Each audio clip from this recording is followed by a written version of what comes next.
want to love you. You need some loving, and I'll take it there.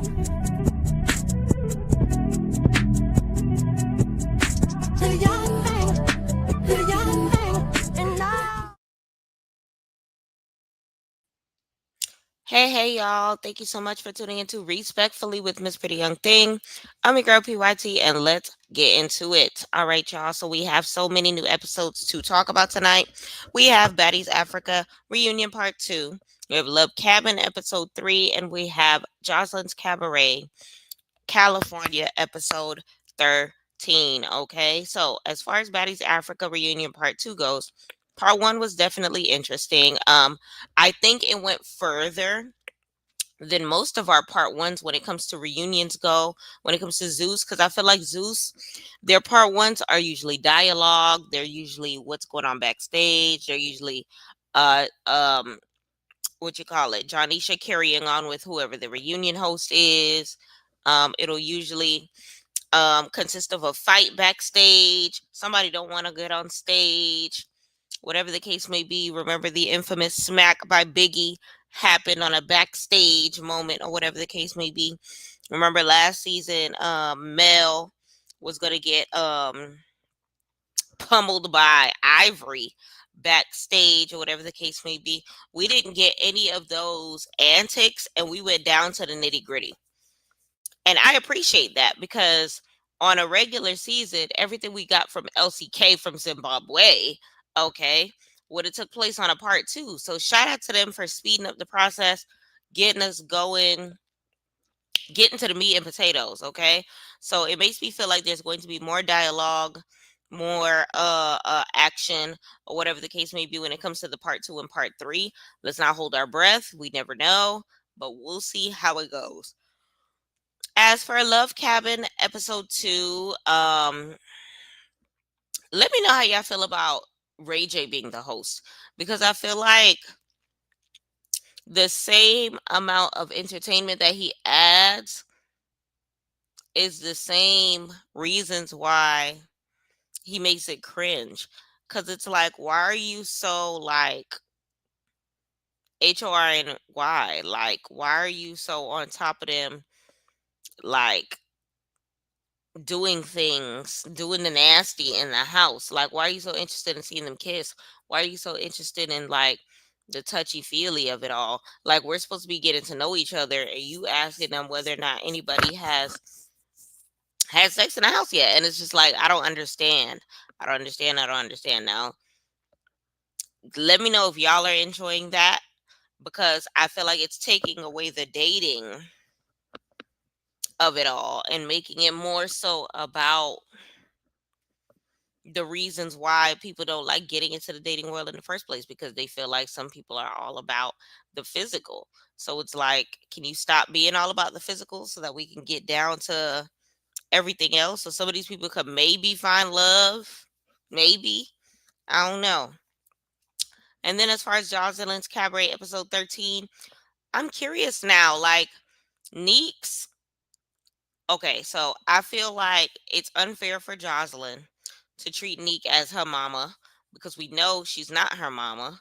And then if Jocelyn's reasoning is I don't I treat Neek this way or Neek triggers me because she reminds me of her mama, now this is no longer Neek's problem because it's one of those things where like I didn't do anything to you. You're simply triggered off something that has absolutely nothing to do with me, which can therefore prove that Neek ain't do nothing wrong.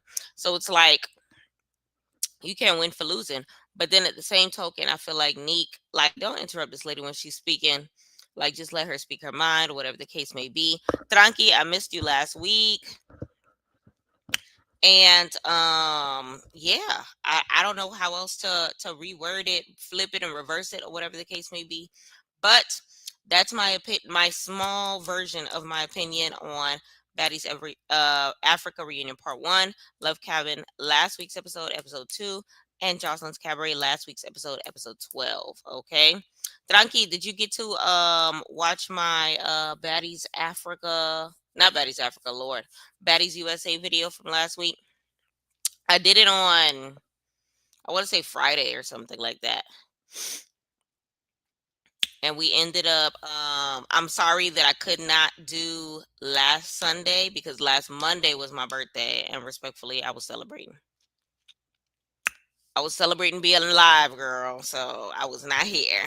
But I did end up doing the reunion part 1, Love Cabin episode 2, and Joseline's Cabaret episode 12. No problemo. Did you get to watch last week's episodes? Because baby, it's time for us to dive in into what you call it, this week's episodes. Big shout out to whom I said was the most valuable baddie last week. I said it was LCK because baby LCK did her thug thizzle last week. I don't care what nobody say. She held last week on her back. Okay, she held last week on her back. Thank you, Tranqui. I love the fact that LCK stood up for herself. I love the fact that LCK fought all her battles. I love the fact that LCK even fought, even in fighting Pretty P, which she ain't had no reason to fight Pretty P. It was low key initiated by who was it? Jonisha and Jonisha really. Talk about you said that you wanted to fight Pretty P, blah blah blah blah. Now they over here fighting for no reason because LCK is scared that she gonna get jumped from the back or whatever the case may be. That part was a little messy. Zeus ain't working right now. What? Let me see if it'll let me click the episode. Hold on.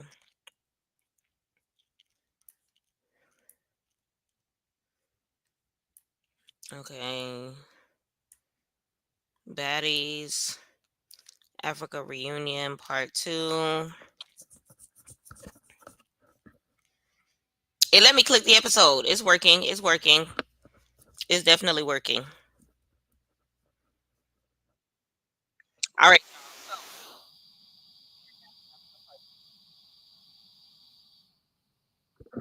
Um, backstage, Pretty P asking B2B whether or not she's gonna get Natalie. Everybody talk about they're doing their big one. LCK from Zimbabwe had the best outfit backstage. I don't care what nobody says. Yes, it works. It's glitchy a little bit when I first got on, but it worked. Um, Everybody got on stage. One of the worst dress I thought was Rolly. I loved Scotty's behind the stage outfit with the braided dress. Tommy, I loved her outfit, head to toe. I was here for it. I hated this audience. I feel like this audience, our audience, when I was there for Baddies Midwest, so far we are the T of all audience because we had the vibe. We were cheering on the right people. We knew what the hell was going on. This crowd was booing LCK. Why are y'all booing LCK? Like they had absolutely no reason to be booing LCK. Driving across states, be careful. They had absolutely no reason to be booing LCK. Like, I don't know. It was just strange to me. So then by the time LCK ended up fighting with Rolly, shout out to her for doing her very best. Like Rolly is a hard one to fight. So she did her very best.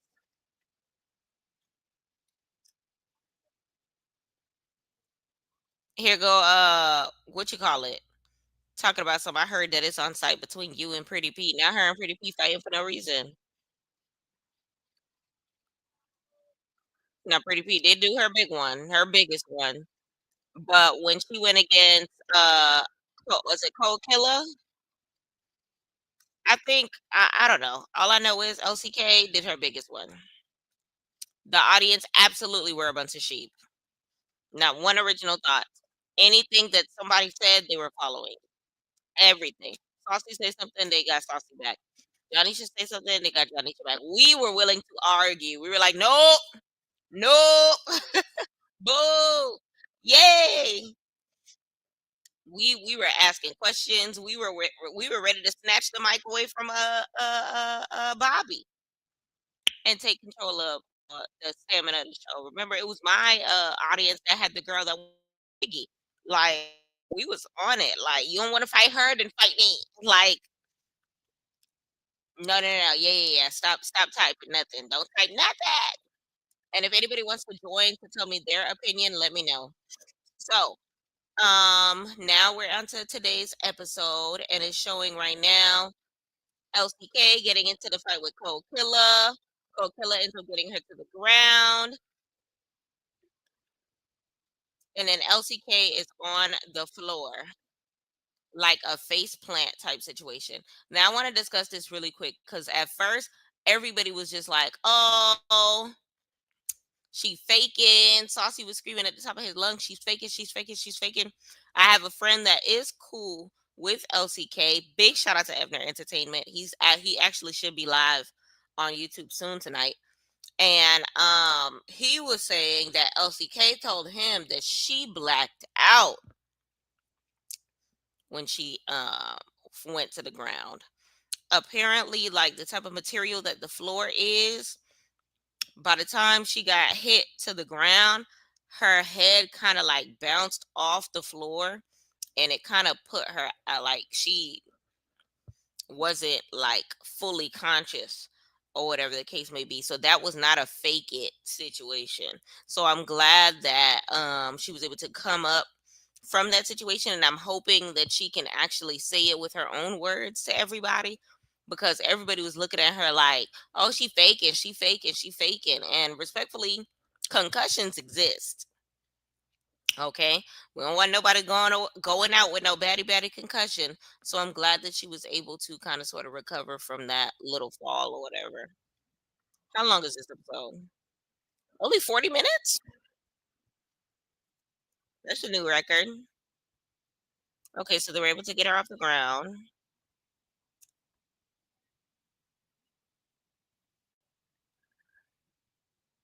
This audience whack. Talking about some bye.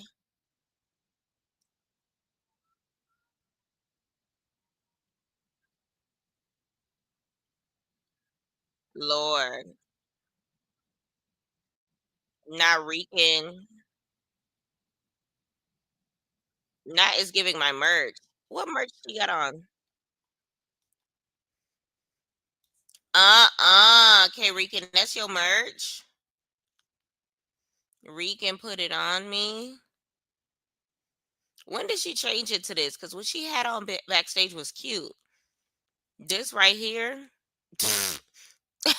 exactly my thoughts. Exactly my thoughts, Code Killer. What is this? Exactly my thoughts, DTB. What is this? It gives diaper booty. It gives the type of underwear that I wear when I'm on my monthly. Is anybody purchasing this K Rican merch? This is not cute. Is this a shirt that she tucked in, or is this a one piece? What's happening? Mm-mm. Don't advertise this, K Rican. We're we're not buying it. Mm-mm. I'm not buying it. She said it's giving my merch. Mm-mm. I'm not buying that. All right, so now Johnny's just talking about the new three, Fauna, K Rican, and Cold Killer.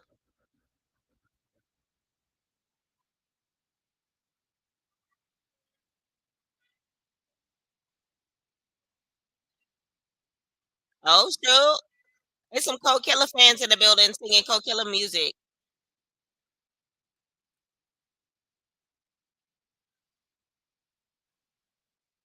Lord. I'm here for it.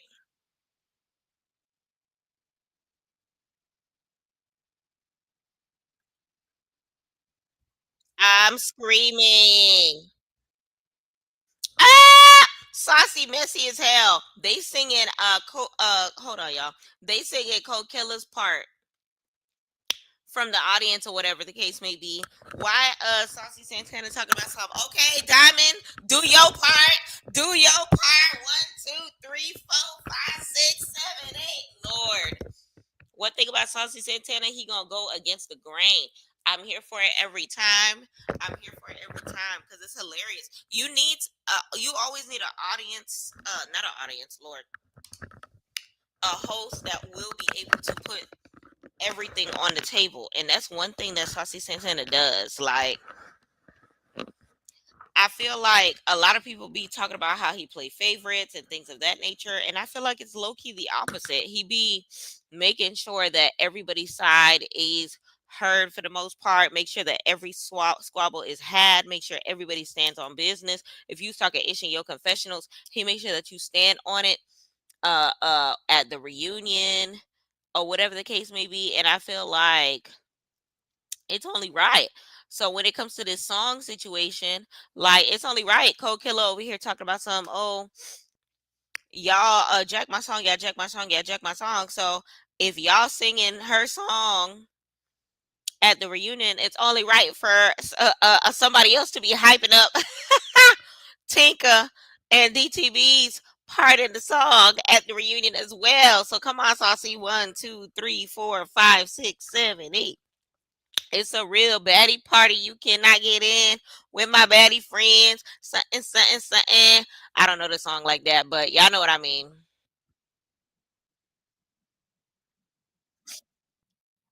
And that's crazy because Cold Killer's part is Cold Killer song is it's a real bad B party. You cannot get in. So it's definitely giving Tinka stole that whole song, stole that whole bar, stole that whole everything. That's a little sad.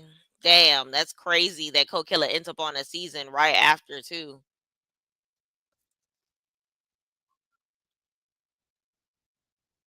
Diamond just smiling like whatever.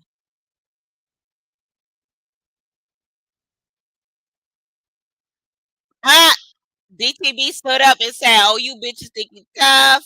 Now everybody's singing, "Line that ish up, line that shit up." She said, "I'm not trying to beef with Cold Killer. Tinka is not here."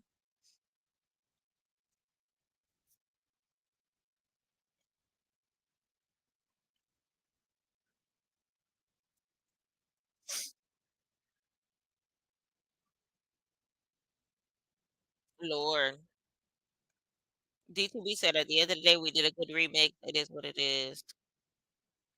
I'm screaming. Fauna oiled her whole face up. She said, "Y'all will not get a scratch on me, Bookie." She is Vaseline from head to toe, baby. Listen, she said, "F a beat. Eyebrows will be on, braids to the back, and this is what y'all getting. Okay? This is what y'all are getting. You're not getting my face. Oiled up like a baby." Rolly said that's how she used to do her child, just like that. Oiled up.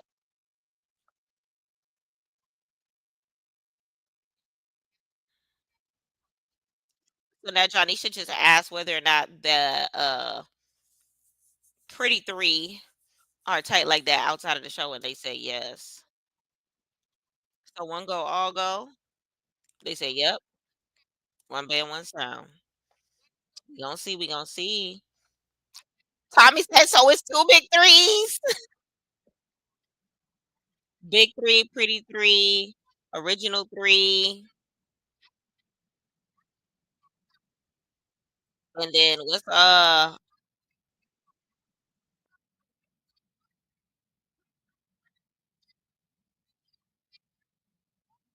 wait, it's the big three is the pretty three.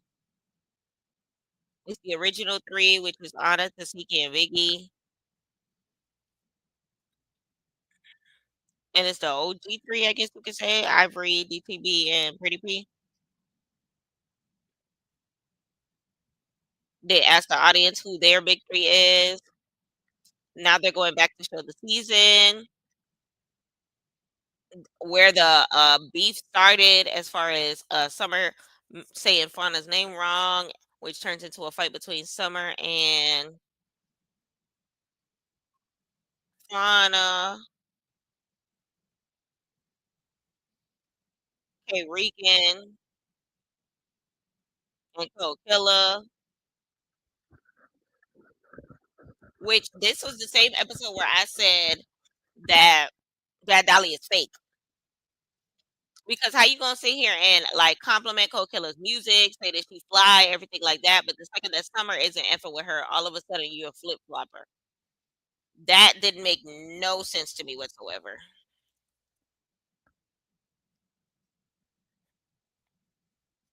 Fauna said all that was over a name.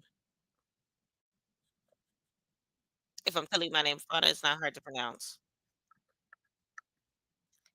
Saucy asked if they feel like they were intimidated by y'all, and they said for sure. And Saucy said that he feels like they were forced to be a trio. And I feel like that's true because they weren't trying to be no trio. They say to this day that they're not necessarily a trio. And it's one of those things where the big three kind of forced them to have it each other's back because it just happened to be three of them.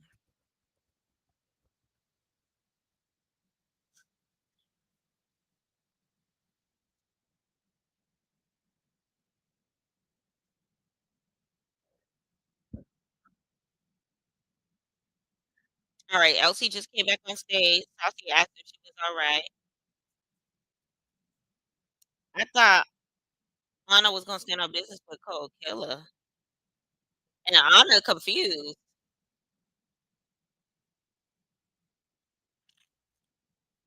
When did Anna ever say she was fighting Cole Killer? Anna, did you have any issues with Cole Killer? What Bobby talk about?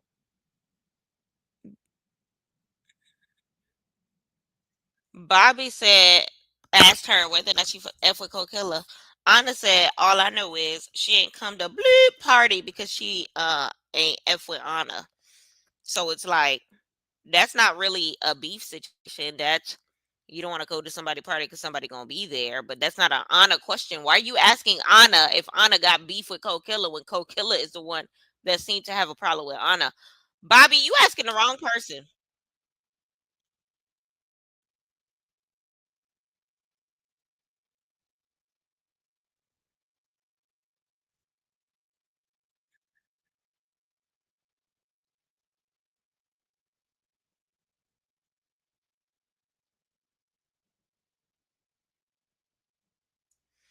Okay, so Coachella said that she was commenting on blog pages, that Anna was commenting on blog pages, and that apparent and Anna said that she commented on the song situation. She said, "Who cares about the song? Like it's not that big of a deal."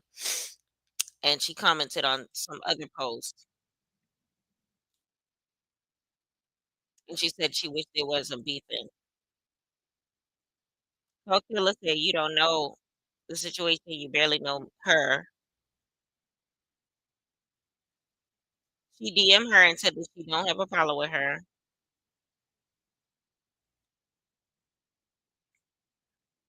Coachella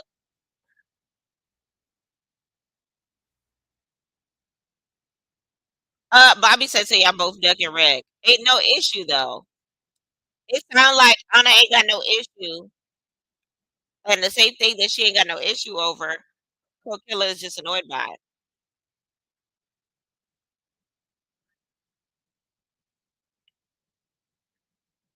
Her friend.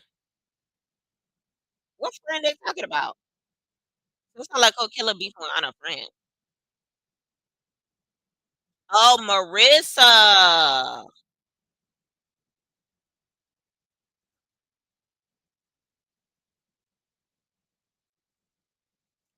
Okay, so I'm understanding now. So Coachella don't like Anna or feel some type of way towards Anna because Anna is friends with Marissa. Remember, Marissa is the new girlfriend of Cole Killer's baby daddy. And remember, they didn't have problems during the season, but after the season, there became a problem.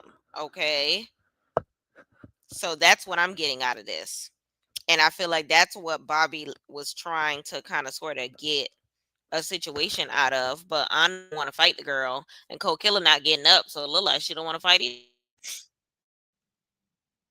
Anna said they shouldn't be fighting over no niggas. She not trying to get involved in their relationship. So then Bobby said, that's not what you said. And then Anna said, what did I say then, bitch? Pull up the receipt.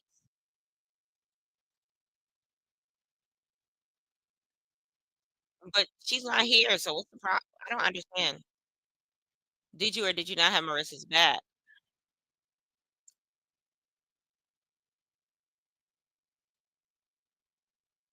They said that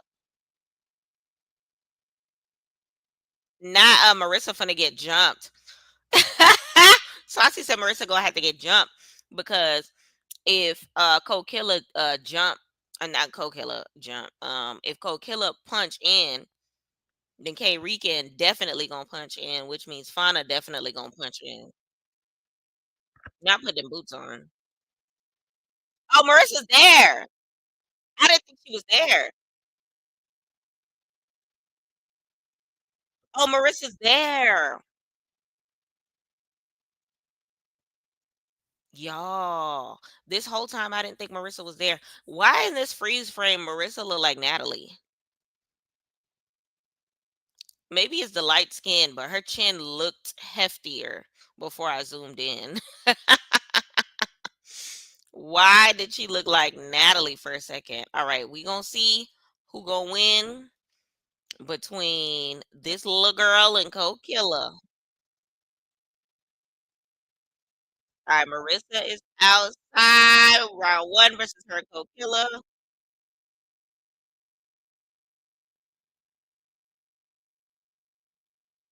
It was kind of even.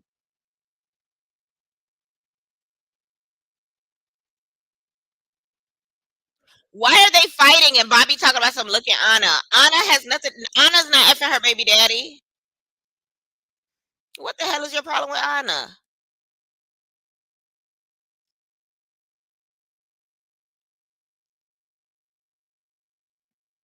Round one was kind of even, but Coke Killer was kind of winning.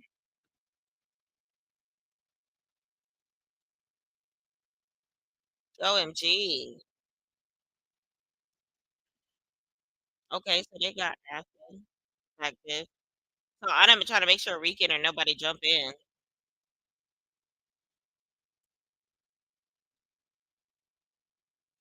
All right, round two.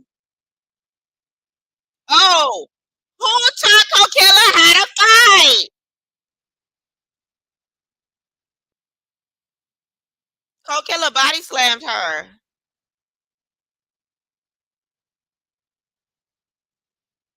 Not make another song, ho. She made. Oh yes, she did make a diss track, ain't it?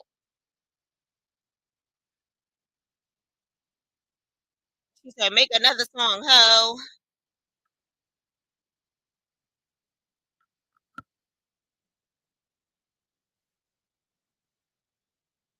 Not keep riding them Washington cars.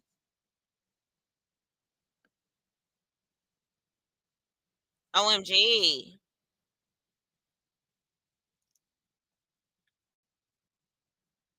OMG. Look at Saucy. Saucy said, I ain't never seen Marissa get active.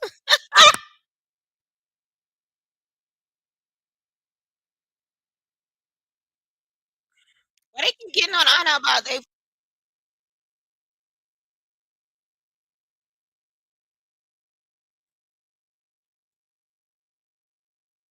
keep getting on Anna. It's annoying. The fans feel like he wasn't even here for majority of the season. Okay, so why are you getting on her now about something that happened in the season and something that blew up off season that ain't got nothing to do with her?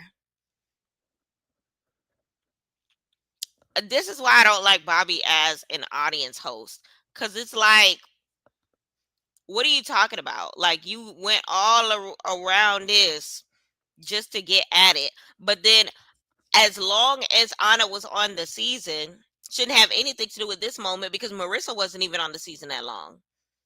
So what are you really talking about?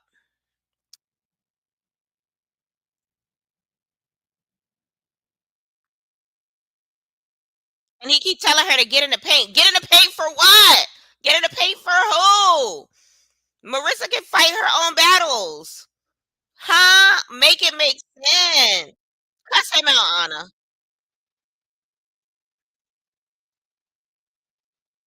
And this audience clapping for what?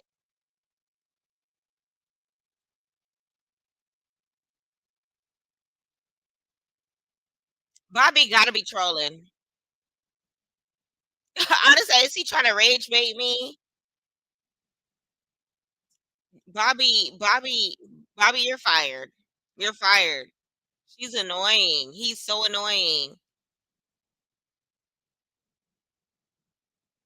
Now he's talking about something. I'm just kidding. We love Anna. Bobby, you're fired.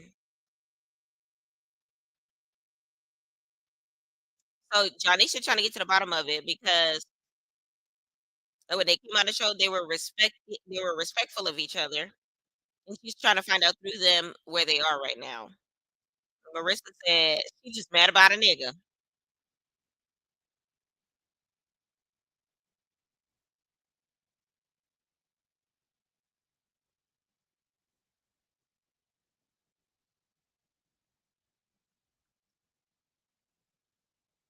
So Cole Killer, so Cole Killer said you booked yourself in my city. I don't see what the problem is with that. But then she said, "You try to make me crash out. You try to make me come and pop off on you, and I ain't no goofy." We need details, Code Killer, because that's not the whole story.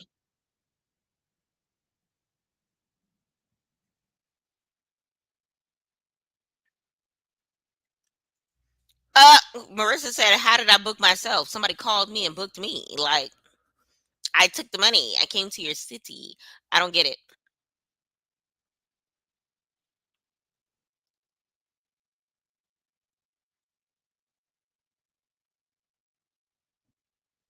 Code Killer said that she threw rocks at her hands, but you're not really saying what she did. You're mad at her because she booked in your city. What does that have to do with your baby daddy? Why are y'all fighting? Because she made took a booking?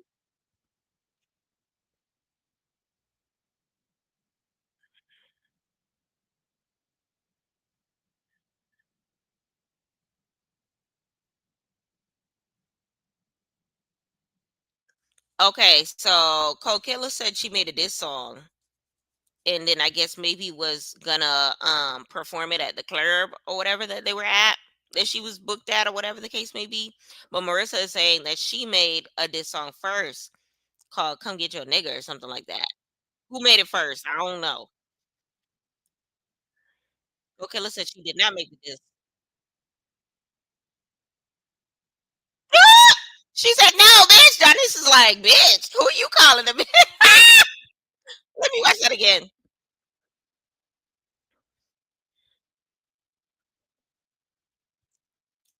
Janisha said, "Who you calling a bitch? Me? Me? Who? Me?" She's confused. Not I, said the cat. Bobby said, "Who's the bitch?"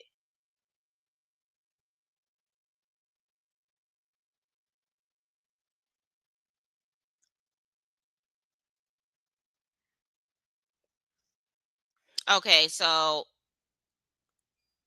Marissa is saying Coachella made a diss song, and she responded.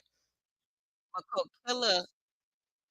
Coachella said no, it was not a diss song.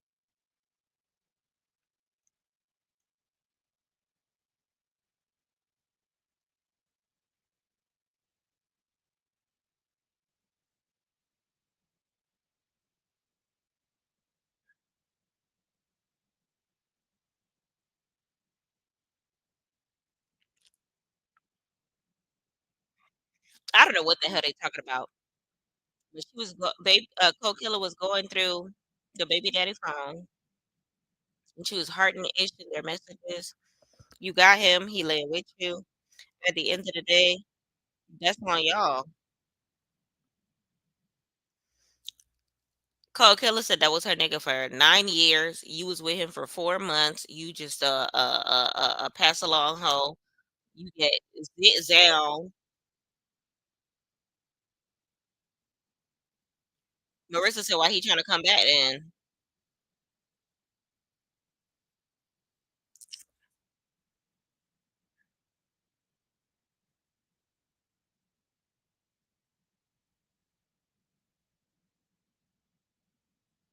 Huh?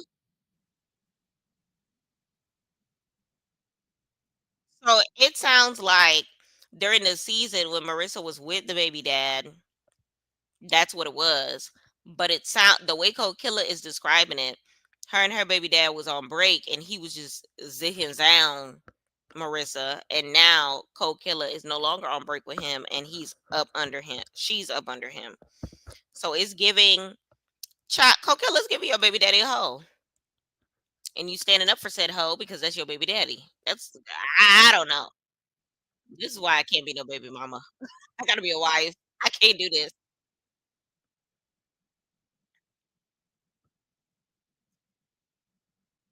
She bought him a trap phone.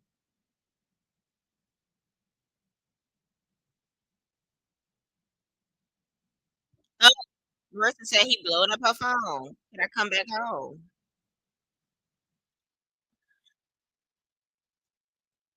Rollies, rent, groceries.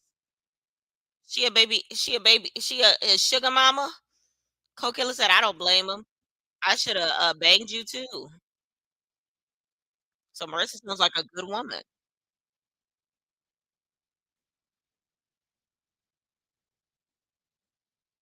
Oh, Marissa called her a catfish.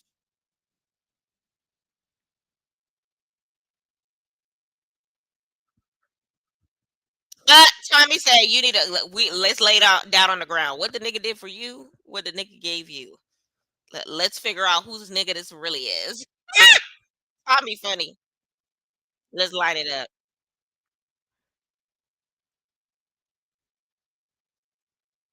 Tommy said, okay, listen, watch this change, all that. I ain't worked in years.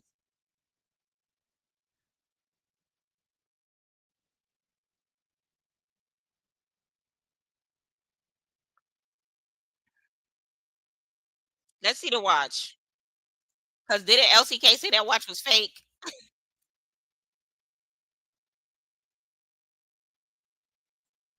She called her Morrisonite.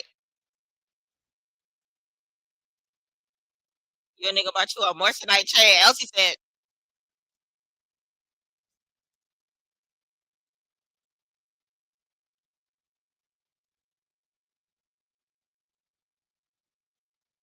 all right, I'm over this part. Thank you, Johnny Show. Next Maddie. All right, Tavy Baby coming out. The audience like Tavy Baby. What is this wig she got on? Tavy Baby came out like a sports mom. What is happening?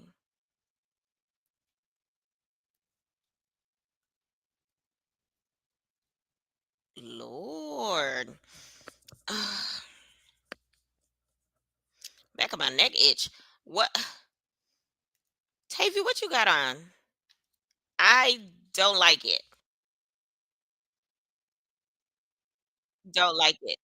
It's crazy how it's becoming baddie culture to behind the scenes look tea and then come on the stage looking ooey. All right, so Tavy sat next to Scotty. She said she feel good. Baddie stage reunion is crazy. She happy. Santana got the red on, sports bra. Her first reunion. She had a hell of a season. She was gonna pay every single time. She hugging Jonisha. Kiss, kiss.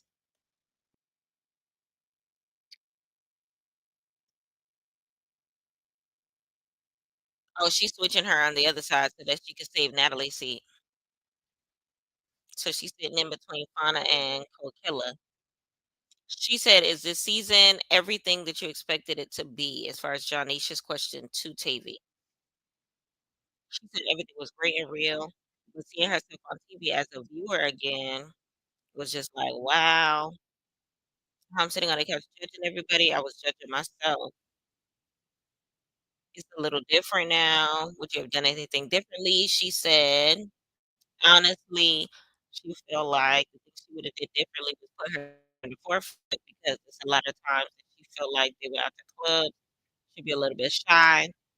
She's a hood girl, but she's shy in the back. But other than that, she felt like she stood on everything she needed to stand on. Saucy said he feels that Tavy being herself kind of turned into a low-key fan fave because at the beginning of the season she was misunderstood. We didn't know shit where she was going with it. And then towards the end, all of us grew to love Tavy. She said she thinks that she's a very solid girl, win, lose it, draw. Even Rolly was telling us that she was trying to convince you don't keep getting your face effed up. She was like, "No, I'm getting in the pain." But she's from New York, and that's just what it is. That she's standing on her principles, her morals. It ain't even about that. Rolly said her mother raised a woman. She spoke on her mom on occasion. She's a woman outside of the show. Y'all see when y'all watch us. But outside the show, these girls are cool as F. Our talent shows on our days off. I want to see that.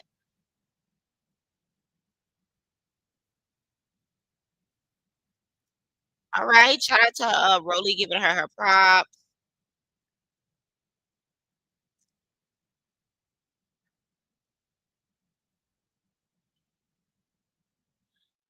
Tavy. Tavy is asked, is there anybody else that she feels like she's owed a fade? She said, hell yeah.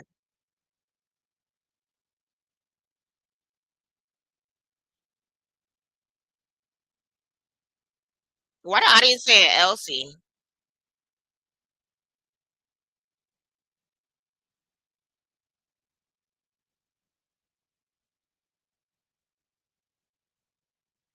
Who?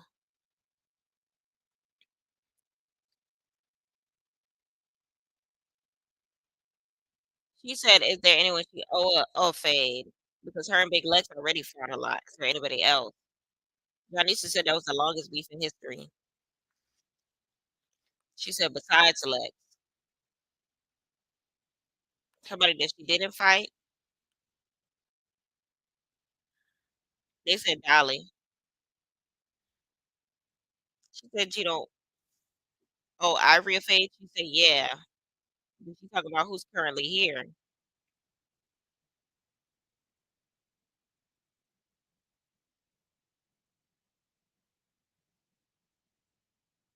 Okay, come on, Tavy. Tavy said at the end of the day, me and Ivory had a different type of dialogue. We was in the house, we was cool. She came to me like, yo, I F with you, Tavy, X, Y, and Z. So now when I'm in a fight and my adrenaline is punched, I'm thinking security on me. I'm at home, I see Ivory got me in a headlock. She thinking she like, nah, Tavy, nah, chill. She tell her my nigga stop pushing me. Everybody at home thinking that Tavy letting Ivory do whatever she's scared of Ivory. She said, Tavy not scared of nobody but God, I promise you. And that's just what it is. Johnny, she said between you and Scotty, both of y'all had this ongoing issue with Big Lex all season. What's going on? What's gonna happen tonight? And now they're looking back at the season.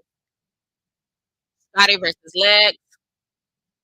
Scotty kicked the mess out of her.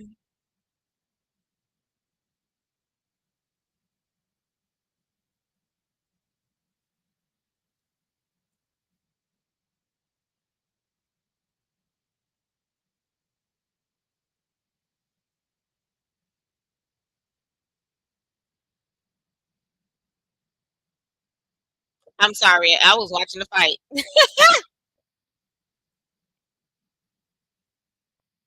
This audience too hype.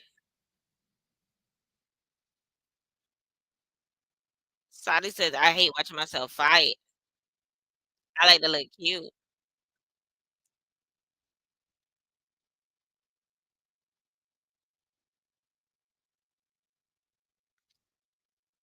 She said, "That scene is so ghetto. Ew." But I'm glad I stood up for myself. I'm glad we got it out the way, but ew.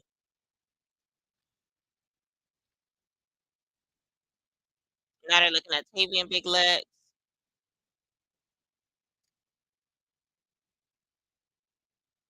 Lord. That clip between Scotty and Big Legs is definitely better than the clip with Tavy and Big Legs because Scotty at least was standing on some sort of business. Tavy got ate up every time.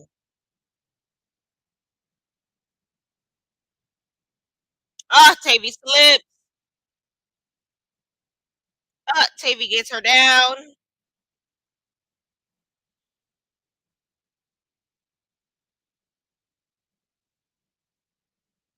Lord.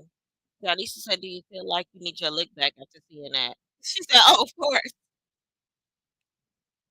She said, "I don't even need my lick back after that one. It's another one. Yeah, I know which one."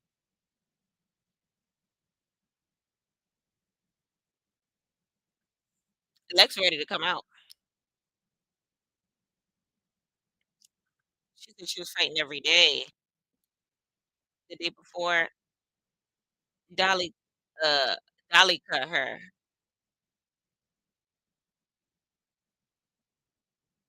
So Dolly cut her and Lex reopened it, I guess.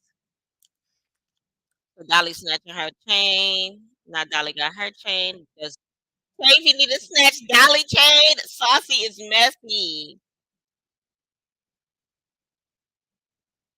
She probably ain't bring her chain tonight. A chain for a chain.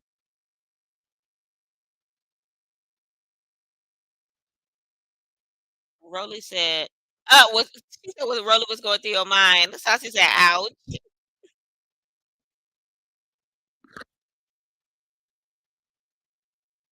Anna said the Bob got him hype.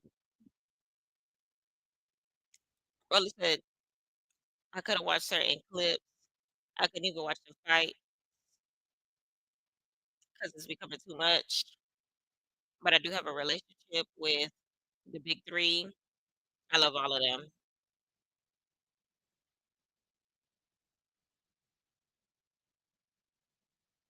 The audience don't like the big three. So they don't like Elsie or the big three. Johnny said, I feel like the season needed the big three. Saucy said, what would the season be without the big three? The last two seasons. Child,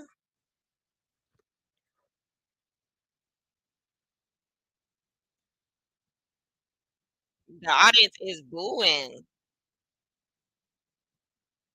Everybody's standing up for the big three, and the audience is not hearing it. Saucy said, I feel like they were just trying to little girl the new girls, but I can't say that the big three was not tea. Oh, here go the Ripaway. Child, y'all. Introducing DTB got the Ripaway.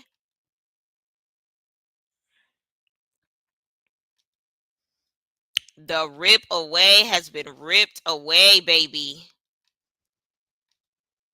Saucy getting hype. He talking about somebody, I told you it was a rip away. She look good.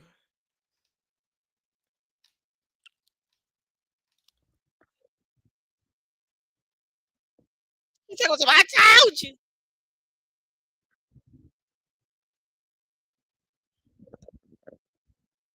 I like that.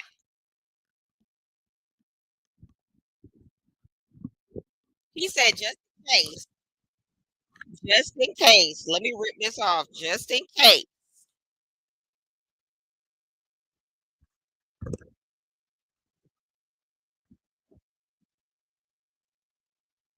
They stupid. All right, I think the big three about to come out. Everybody standing up because the big three about to come out. Not Saucy scooting over.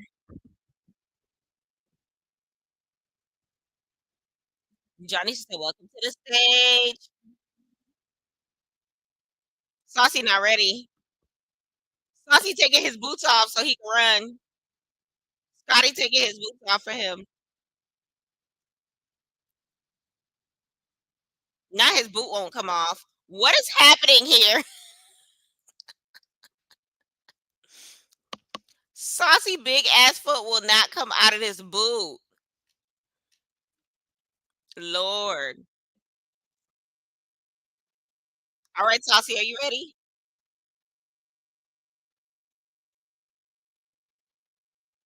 They said Scotty got to take hers off too so that she can fight.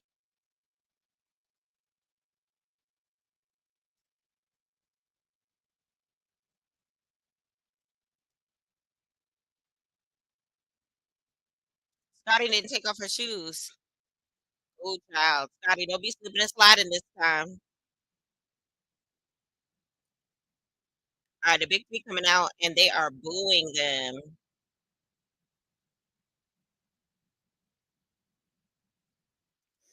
So immediately, Big Lex goes straight to Tavy.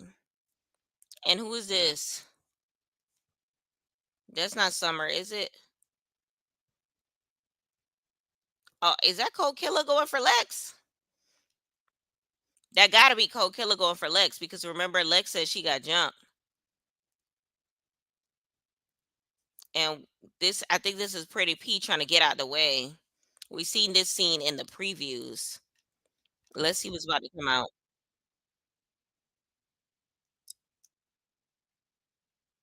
Trying to get out the way.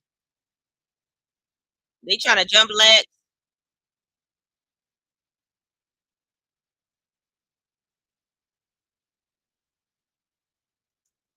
Lex hit. Who is that? Did she hit from the back? Summer confused. Oh, was that Cold Killer? Lex got Cold Killer in the headlock.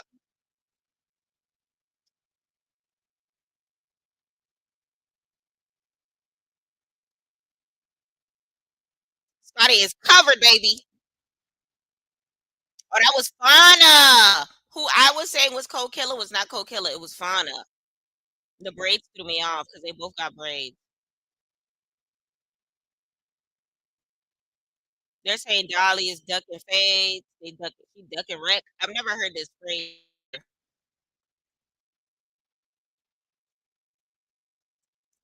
Okay, so this is Fauna versus Big Legs, not Cold Killer.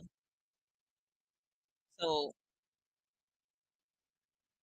all you hear is bitch, bitch, bitch, bitch, bitch, bitch, bitch. Oh, Fauna came up on top on that fight. Hold on. Not Cold Killer versus Summer. Not Cold Killer versus Summer. Come on. Okay, Summer getting in there. Summer getting in there. Summer lost her wig though. Summer lost her wig though. Summer said, "I just got my titties done. I just got my titties done, bitch."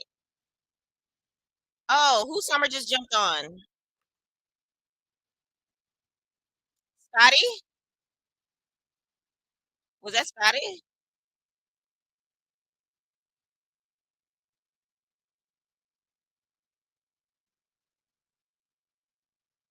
Wait, who was that? Who was sitting on the couch? Because Summer jumped on somebody. Summer literally jumped up on the couch at somebody. Here go Tommy. Here go Elsie. It's not Anna. And it's not Scotty because Scotty was surrounded by security. So who is that? Let's figure it out. It's Saucy in the background. Ah, Summer! Summer!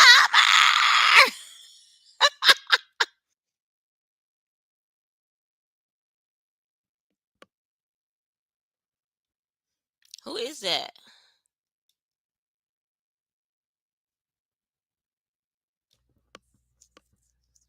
It's not K Rican. Who is this, y'all?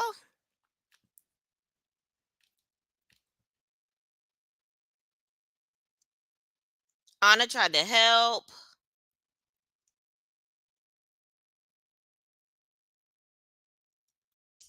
Maybe it was Anna friend, aka Cold Killer's baby daddy girlfriend. Oh, it had to be. Oh, that was her because the person in the front was Big Legs. Okay, so Summer snuck I forgot her name already. Cold Killer baby daddy girlfriend. That's when Anna got upset. Anna tried to run around the couch, but security got to her. But then Anna and Summer end up getting a one-on-one. Ooh, Summer, you bit too much that you could chew because it looked like Anna is getting you.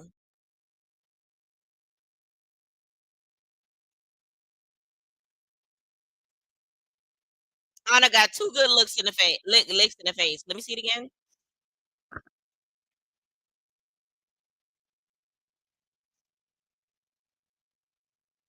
And y'all know Summer love trying to get hair. Anna, a wig don't move. Anna wig do not move.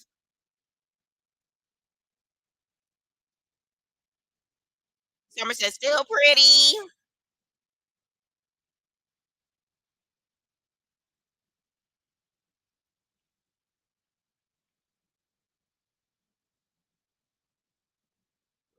Dolly said, I went on my fair ones. Like this, line this ish up right.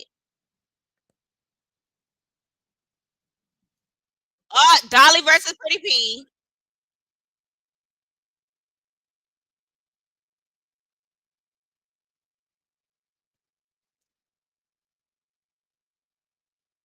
Pretty P is getting Dolly. Pretty P is getting Dolly. You hear me? Pretty P is getting Dolly. Ooh.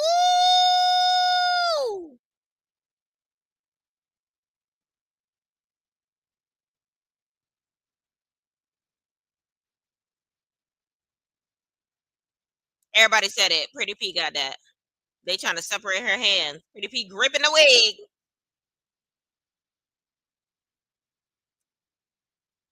Paula! I didn't say Pretty P. Pretty P. Dolly lumped up.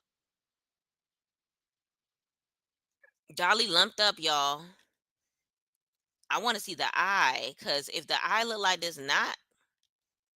Mm, mm, mm.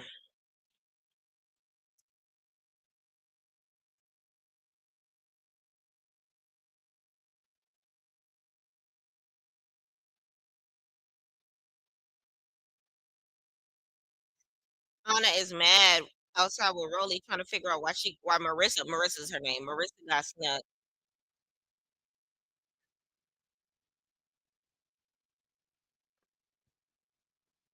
Anna catching her breath. She's trying to figure out why snuck Marissa. Bobby trying to calm down the audience. First of all, where they got this audience from?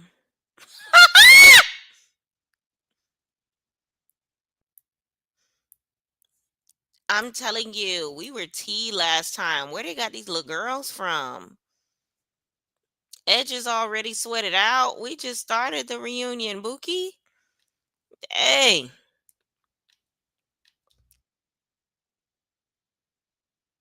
Baddies Midwest was the latest reunion. I don't care what nobody say.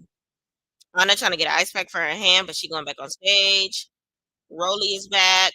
Who is this? Lex versus Lord, y'all. Lex versus Tavy. Tavy, don't lose.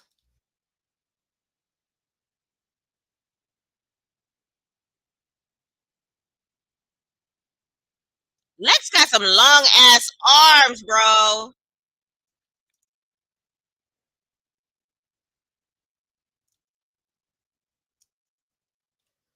Why are Lex arms so long?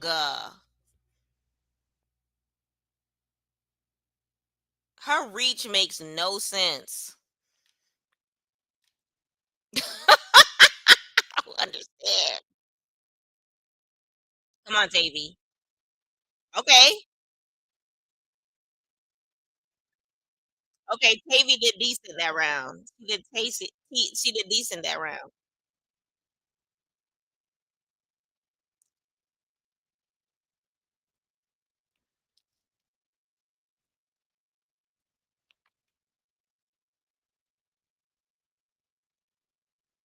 They both got hits in, and Tavy got more hits in when Lex was trying to get her to the ground.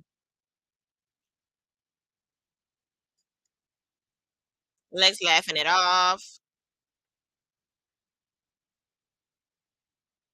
Saucy mad at Dolly because Dolly is ducking fades.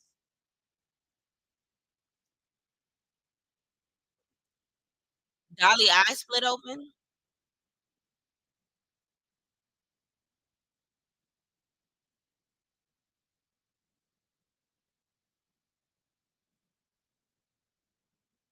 Lord. Oh, Rican trying to fight Summer. Rican outfit pissed me off.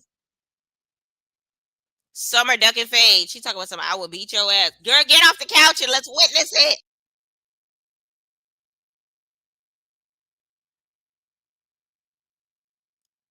Summer tired. Summer tired. Summer talking about some bit bye. And if I don't get off this couch, then what?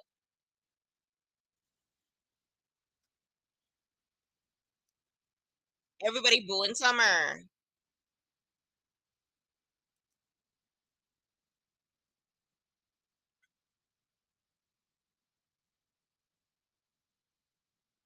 Ooh, Rican snuck.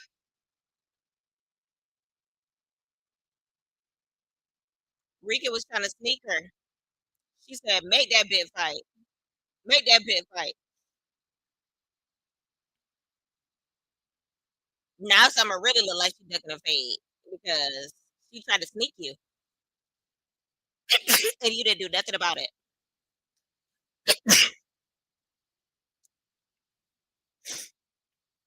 Ooh, Cold Killer getting mad.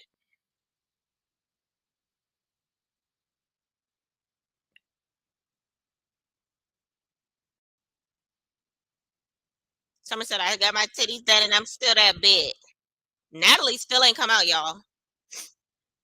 I love Natalie coming out last this season. I will say that. She should have been coming out last.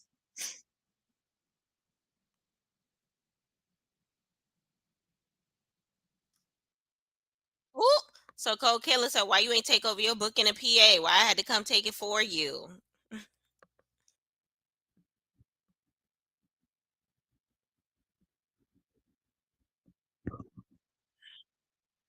Not you sat there and talked about me when I was first at the table. She said you ain't go to your age, you a B. Summer said everybody know how I get down. I ain't about to bust a titty on your dirty ass. Okay, so to Summer's defense, she just got her titties done. But at the same token, it's still like, I don't know.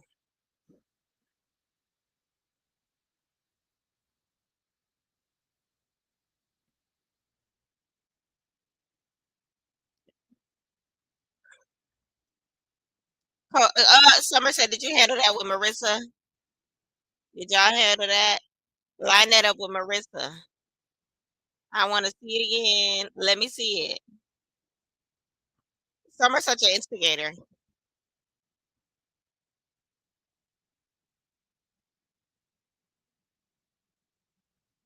She said, ain't nobody gonna make me fight. I ain't no flunk. Summer say you already know how I get down. I'm not popping no titty off you.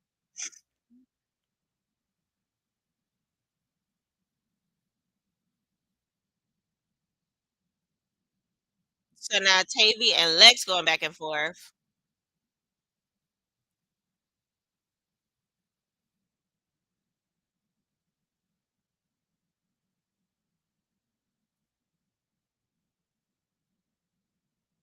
Ooh, not beefing over who get booked and busy. Tavy said Lex was good to her when she was in New York. She tried to shake her hand and take a picture. Ah, Tavy said this not a meet and greet.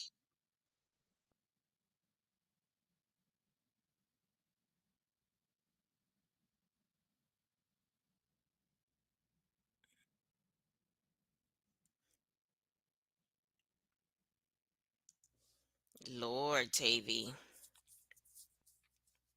One thing about Tavy, she bruise easy. She bruise easy because that eye is closed, Bookie. That eye is closed. You let that girl close your eye again. You let that girl shut that eye up. Eh, she threw something, but she missed.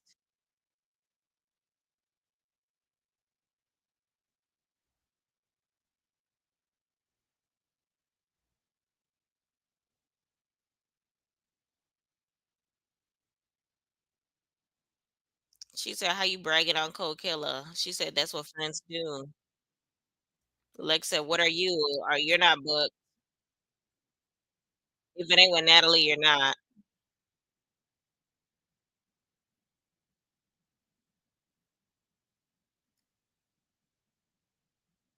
They clapping for Tavy.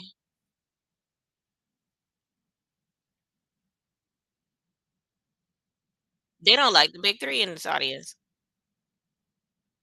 All right, so now Natalie's coming out. This one she sneaks DTV.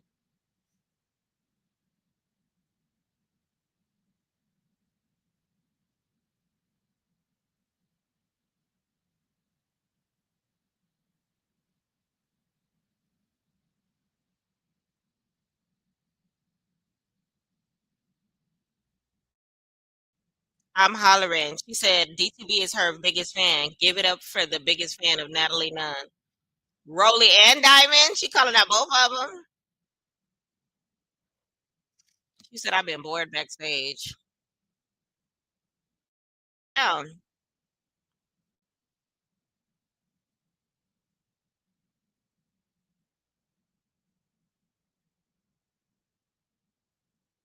So they said they don't want no smoke with Natalie, and Johnisha said, "Natalie, are you here to wake them up?" She said, "I really want to got smoke with Diamond because you talk too much, you do too much." Rolly, you and I will squash it on the next season.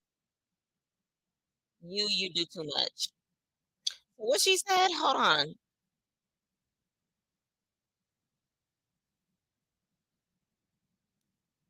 So Rolly, you and I can squash it on the next season or however you want to do it. But Diamond, you talk too much, you do too much. Why Rolly don't get the same energy? Stand on business or get the GTFOH basically. But why won't Rolly get that same energy? It's giving picking and choosing.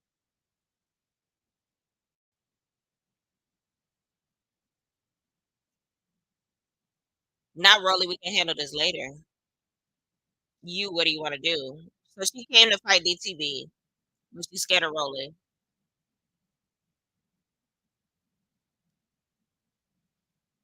I wouldn't have cheered that on. The audience is cheering on DTV, but it's still one of those things.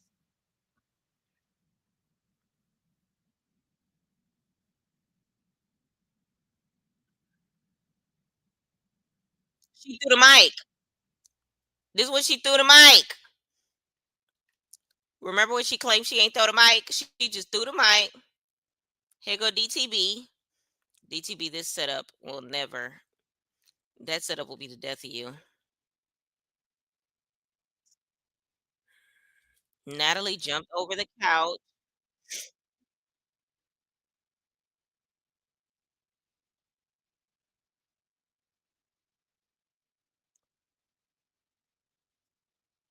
OMG.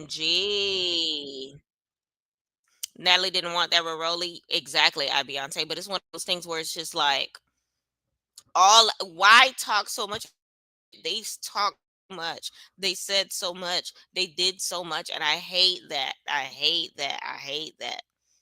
And Natalie knows she don't want that with Rolly. So why all the back and forth? That's annoying. Fauna should have tore Natalie up for throwing that mic. Did she hit her? Hold on. Let me see who she hit.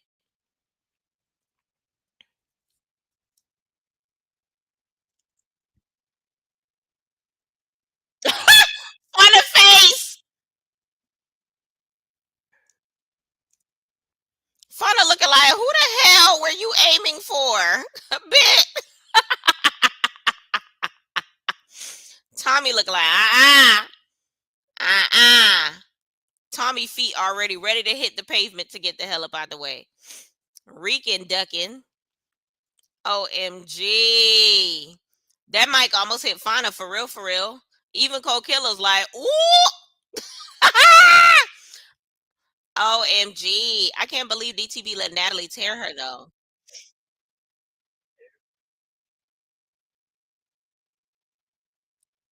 What you call it? Tavy tried to break it up. Tavy tried to break it up, but it's looking like DTB got tore. It's looking like DTB got tore.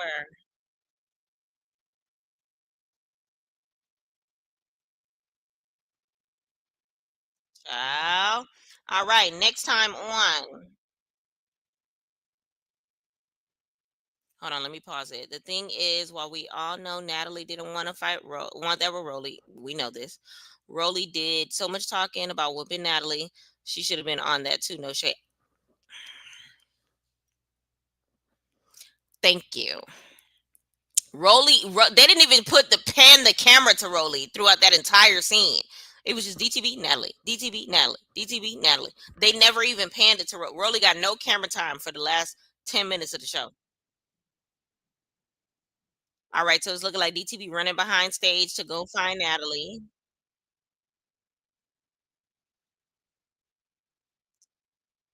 Rolly said, "You said you want to fight me, Natalie." She said, "You told me to get my fat ass out there and fight." You know what the F it is right now.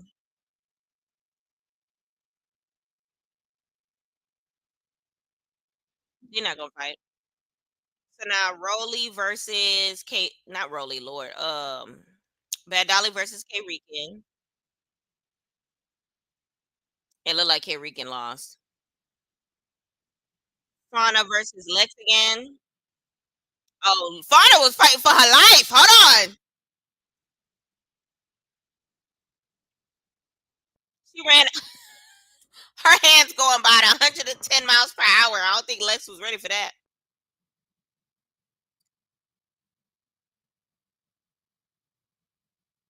Tavy versus Lex again. That sounded like a whole boxing match. Ooh, ooh, ooh, ooh. All you hear is grunting.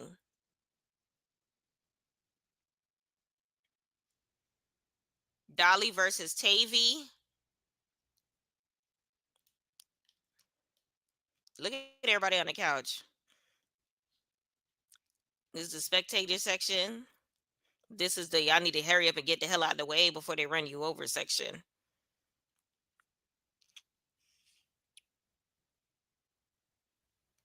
But I don't know. Dolly backing her up into a corner. Did Tavy win any of her fights?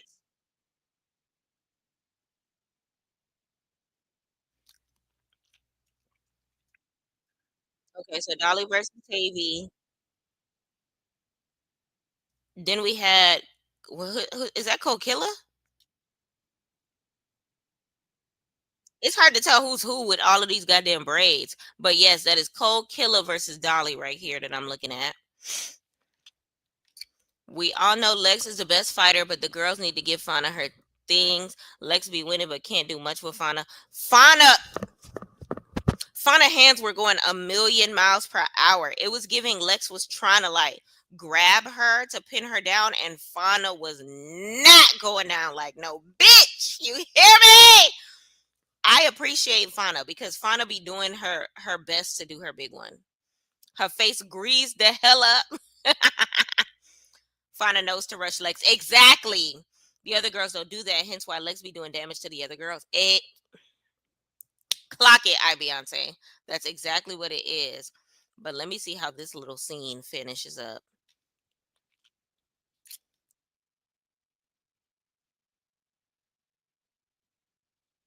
Who was jumping who?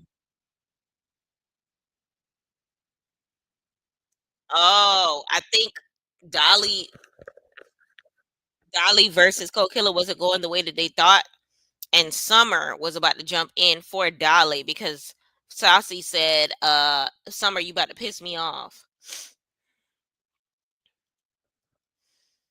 Child. All right, so let's talk about this episode. This episode definitely was interesting. Who is the MVP? Who is the most MVP? Who's the most valuable baddie of this episode? Honestly, last episode was definitely LCK from Zimbabwe. This episode,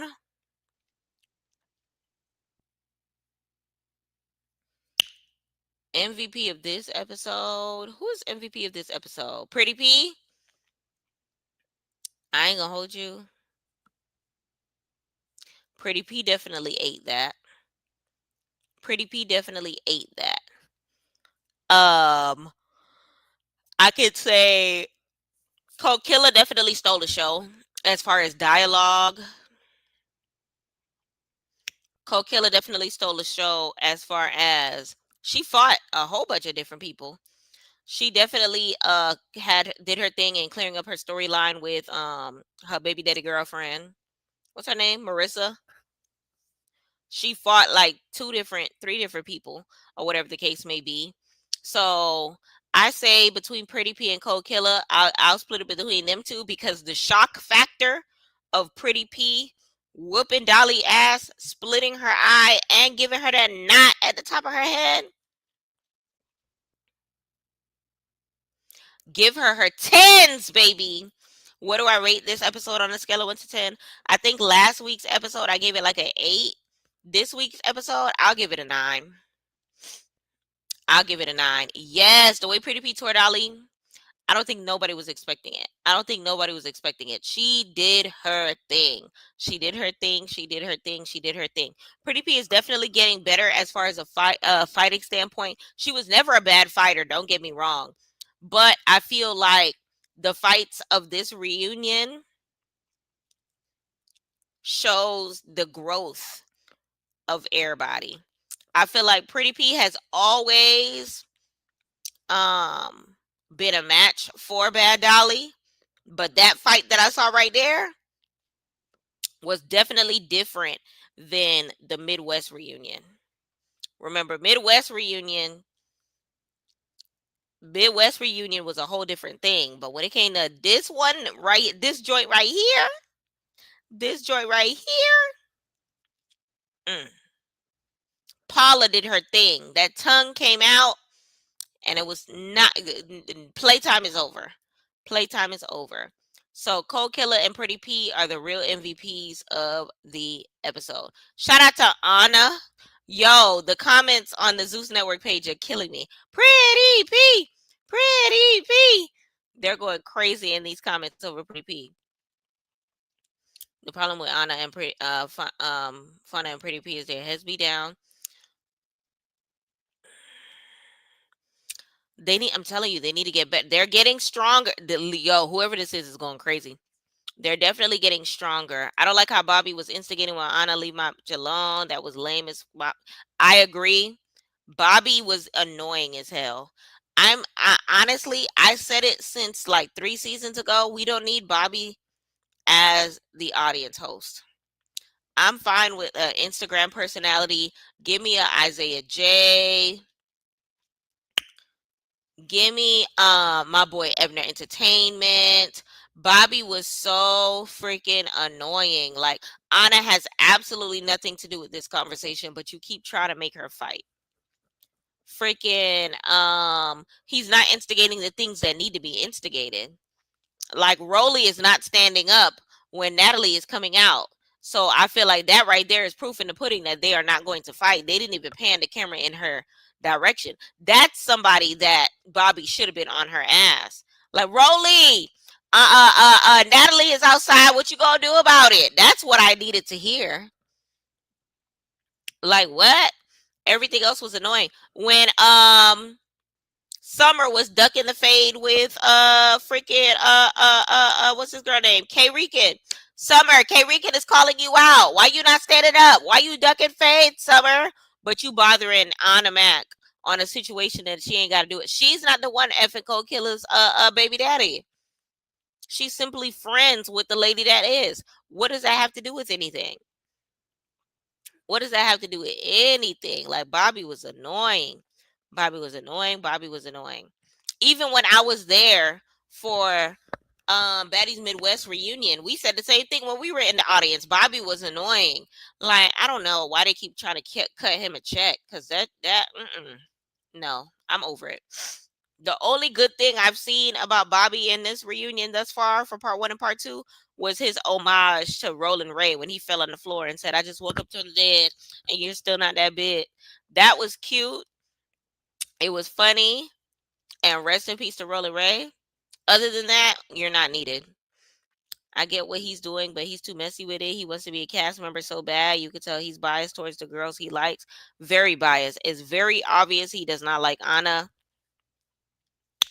Um, and like I don't know, he's not feeding off of. I feel like he's not doing what he's supposed to do as the audience host. As the audience host, you're supposed to speak our minds for us.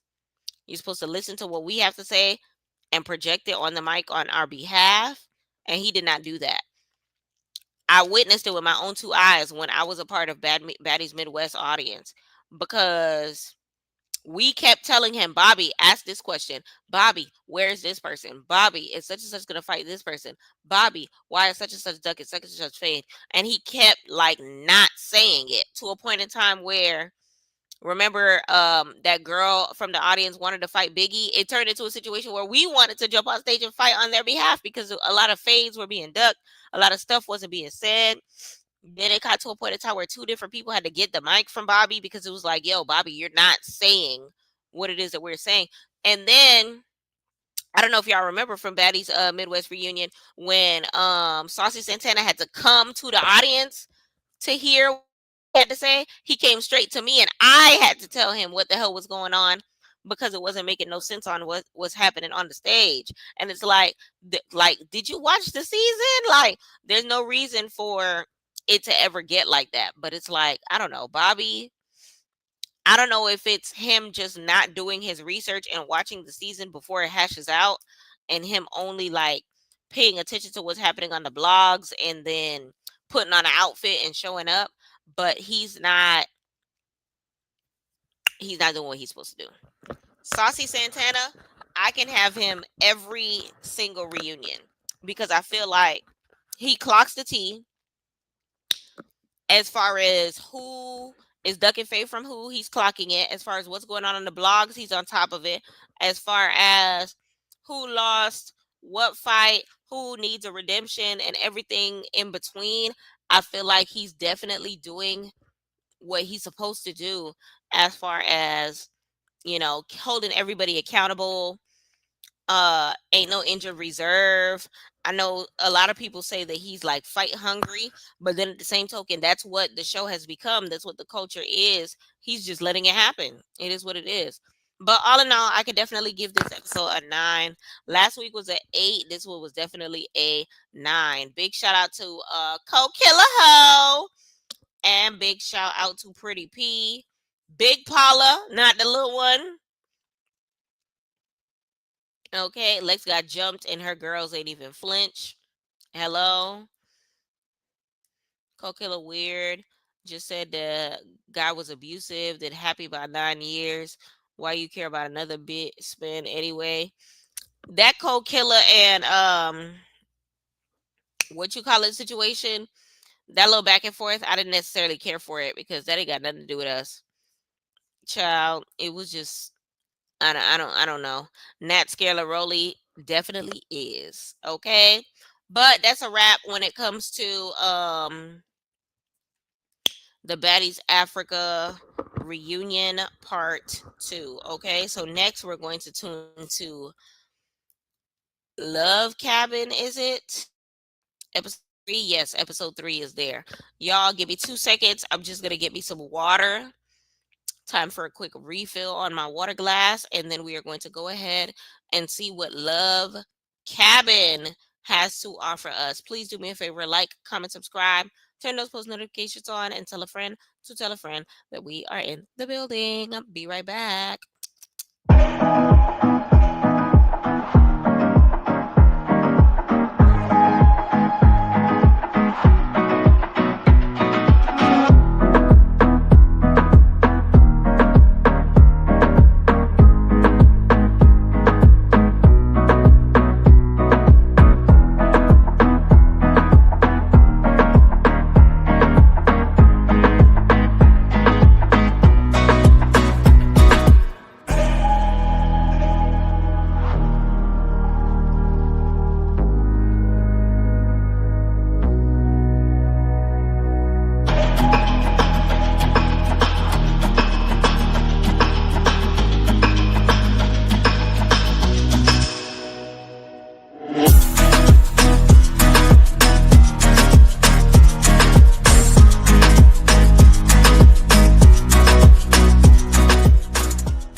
All right, y'all. We are back. We are back. We are back. Welcome to Respectfully with Miss Pretty Young Thing. I'm your girl PYT, and let's get into it. So we just finished Baddies Africa reunion part 2. It's time to go on to Love Cabin. So Love Cabin is one of the Zeus Network's newest shows. Um, According to the people, it's definitely a Love Island knockoff. I have not seen Love Island. It is a show that I'm going to do my best to catch up on. Um, for the next couple weeks. I'm gonna see what it's giving. I'm gonna see what it's giving. But yeah, let me know how you feel about the Love Cabin of it all. Um, I think it's extremely interesting. I think that Ray J is extremely cringe, and I'm super interested to see which one of these couples actually end up being a thing versus the ones that are just there for a check and a storyline. We gonna see. We gonna see. We gonna see. Okay, but let's go ahead and check it out. In the meantime, it has a new episode that is out. It has a new episode that is out. Okay, like I said before, if you're feeling Love Cabin, let me know. If you're not, let me know. If you've already seen the episode tonight, please let me know in the comments how you felt about it and discuss it. Let me know how you felt about it on a scale of 1 to 10 and all that good stuff. Okay, okay. So where's the here it is. I was looking for the people. Here's who we got. Here's who we got. Let's go ahead and tune in to Love Cabin episode 3 titled Hands, Pants, and Fists. Let's see what it's giving. Hands, pants, and fists.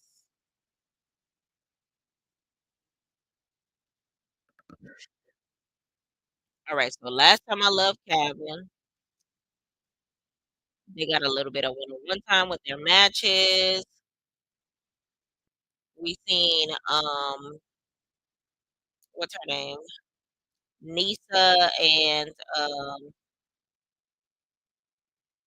Brian. Michael still camo do coke. That part is so funny to me. This is when Desi said that she's interested to know Trap and Mikhail, Athena finding out that Mikhail got kids. Thanos ain't feeling Sheila the way Sheila's feeling Thanos. He gave her the friend card, low key.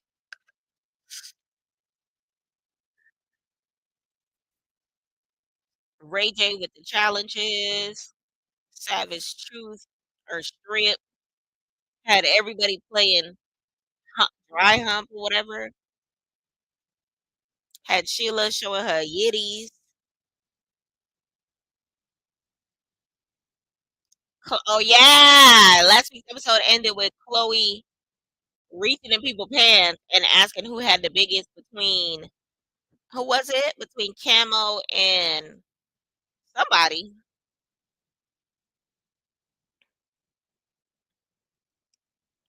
Okay, between Camo and who is that? Mikhail?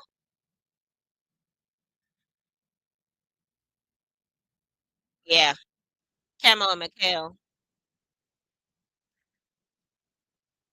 I'm screaming.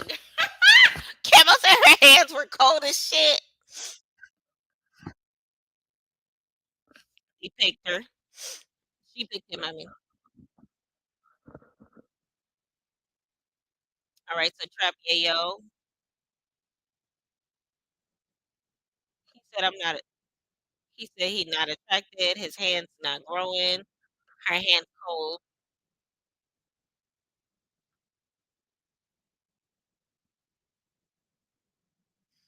Out of the three, it's still Camo.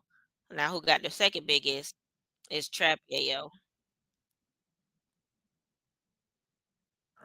Not Desi. You hear that? Not Desi. You hear that?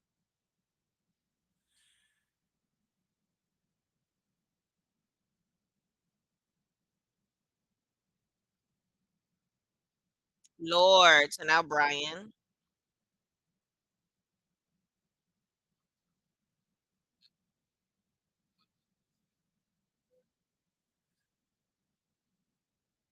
Ah! Now he told her your hair cold as hell.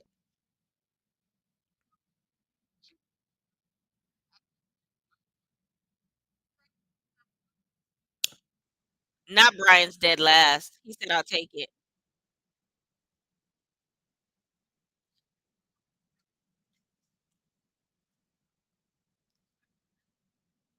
Lisa said I don't know how he's feeling because he's the smallest. She said she prefers a bigger side.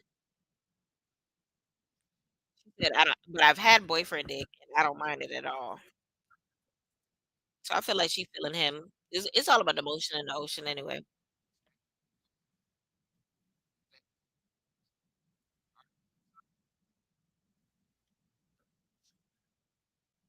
Not side by side size.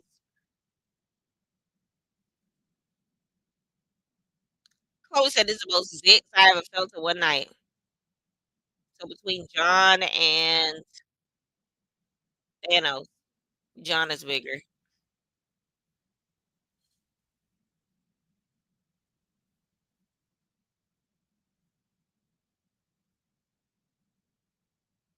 Oh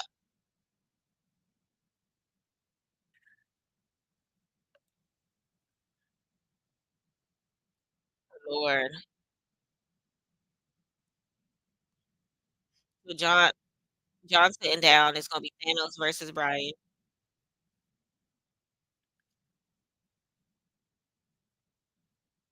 So now they're asking her who has the smallest one. They're asking Chloe out of Thanos and Brian because they rank the lowest.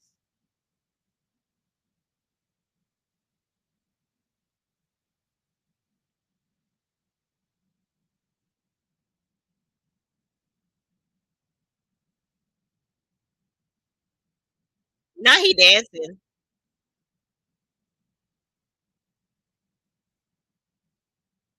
And I take pride in how I use it. Okay. He's a grower, not a shower, especially with some cold ass phalanges. All right, John versus Camo, because she said they were the biggest.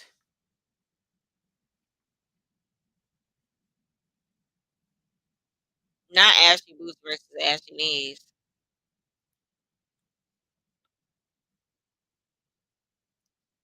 So out of them two, who has the biggest one?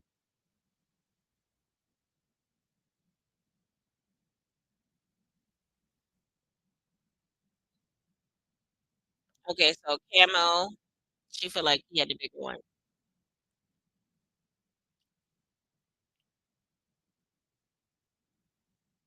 So she feel like John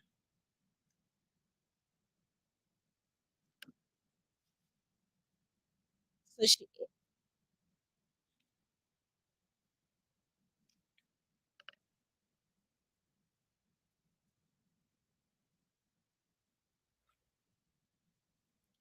so Ray J switched them. Camo is with Kiara now, and Chloe is now with John.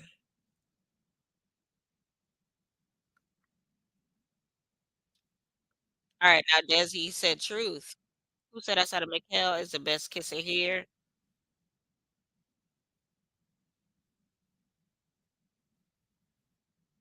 He look like he could kiss. Who's that, Thanos?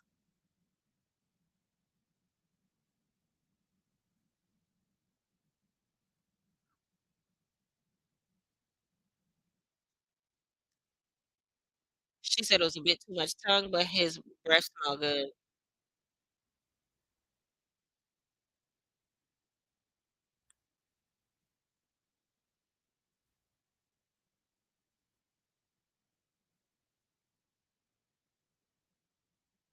Not Desi was kissing on Thanos like she love that shit. Alright, now she gotta kiss Michael.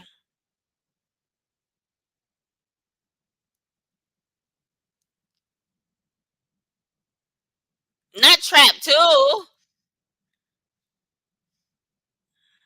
She why they got Desi kissing everybody? Hold on. Trap in the lead. Something about a neck grip. Hashtag neck grip. Oh my goodness. It sends me. So I don't know how Desi feel about it, but hold on, wrong slide.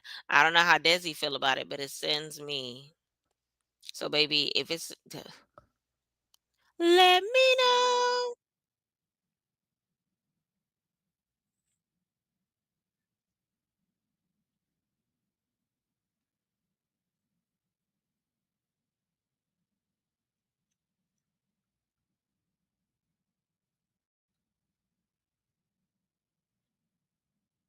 Okay, so Ray J, so who's number one, two, and three? So Thanos came first. Michael came in second.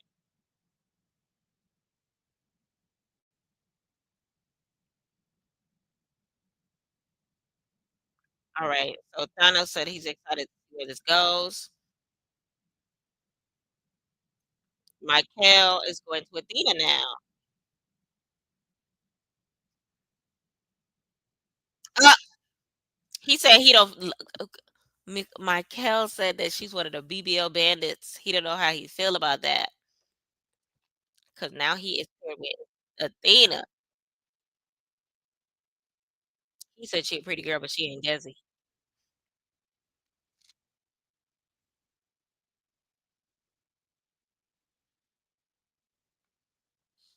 Uh, Nisa chose strip.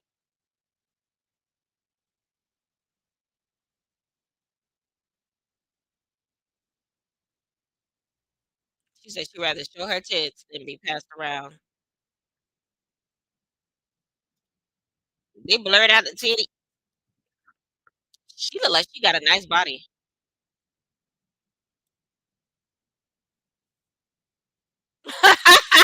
John said she got the best yitties here.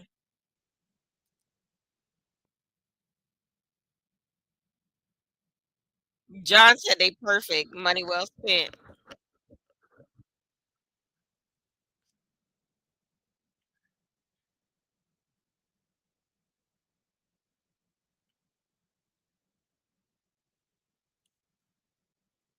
Yes, so now all the guys on the left side and all the ladies on the right side. Line them up, line them up, line them up.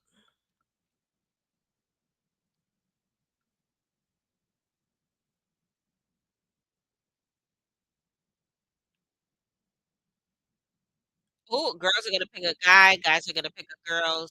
Somebody's going home in both genders.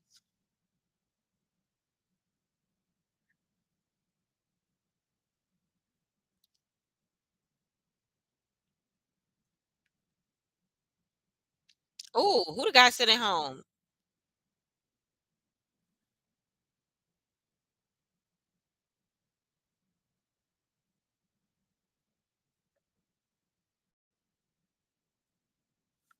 Ooh, he that's mad because they trying to send him Michael, and she said that don't even make any sense.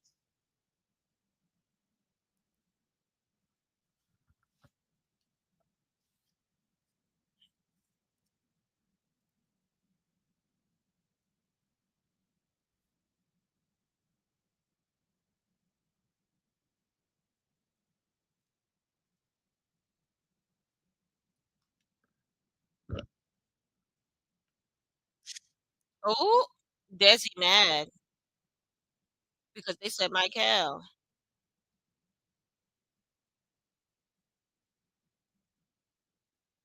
They threw Sheila under the bus.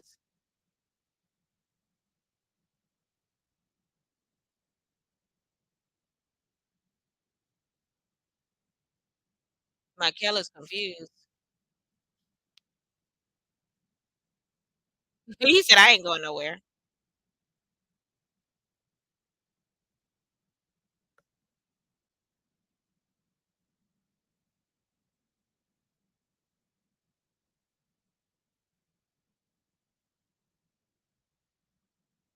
Okay, so now the guys said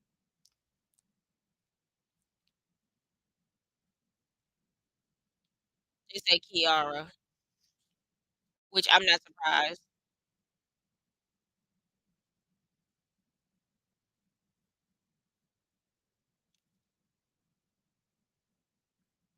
I feel like less of the guys have a connection with her. Now, Michael, I don't know. I would have said I would have said Nanos, to be honest.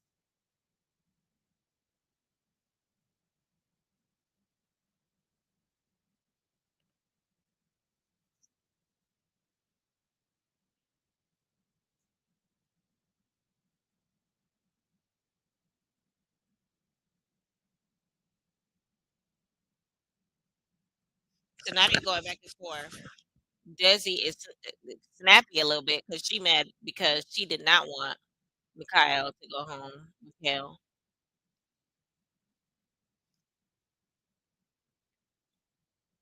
Desi said she feel like Sheila being sloppy.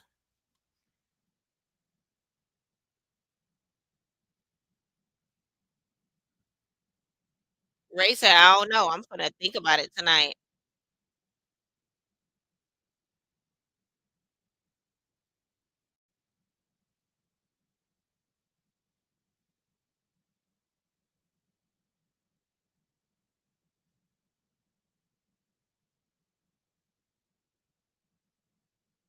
Ray J is annoying. I'm a little speechless because I thought there were gonna be an elimination, but there's not.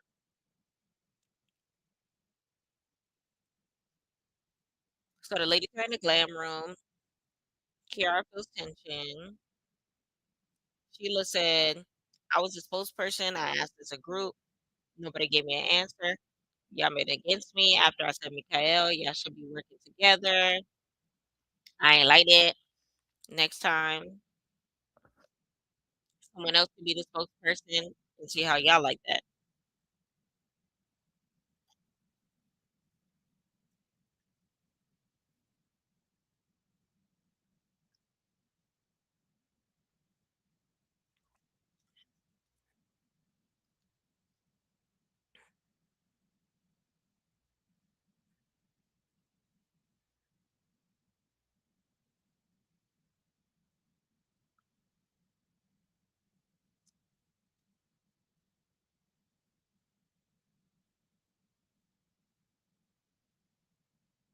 Okay, so Sheila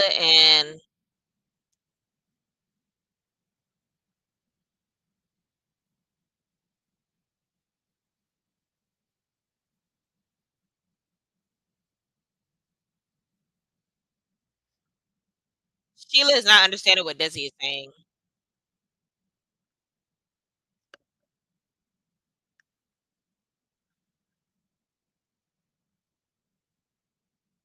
Sheila's not understanding.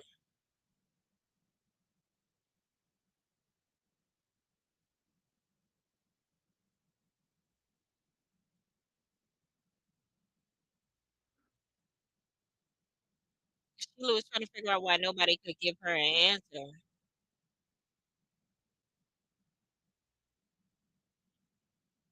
So Kiara said John. Somebody else said Trap. Somebody else said Mikhail. Oh, they drunk. That's what it is. So Desi was confused as to why they said Mikhail because there was no reason behind it.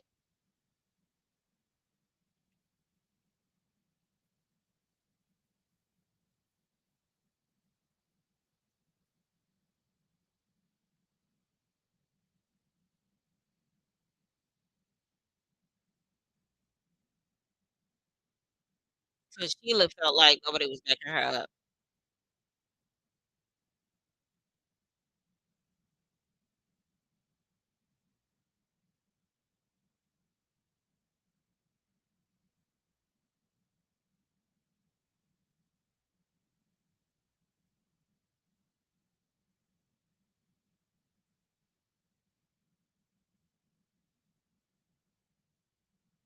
So now it's the guys.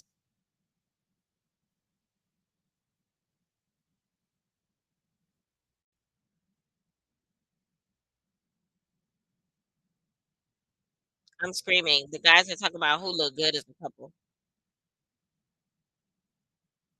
and the girls are talking about backing up Sheila.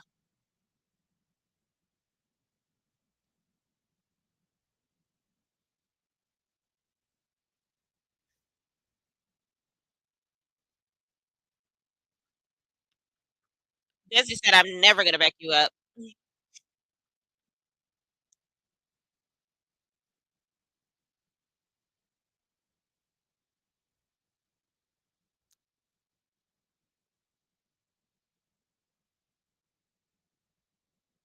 Kiara said, "You think it's funny too?" Because she agreed with Desi,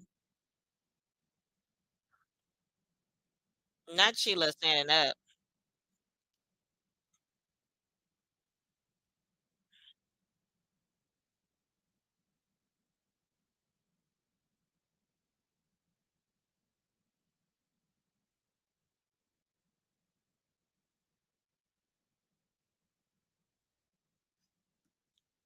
Why is Sheila not understanding the words coming out of Desi mouth?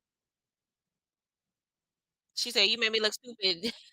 Desi said, "You made me look stupid by your you made me look stupid by yourself because I was never quiet."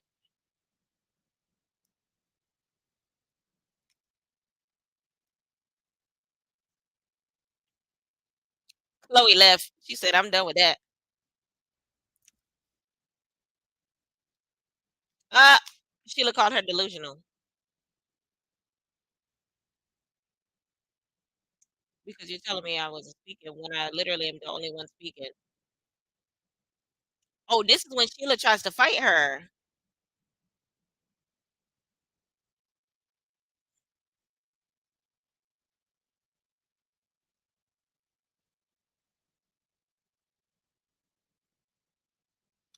Desi small. Desi said, "I never got stuck in my life."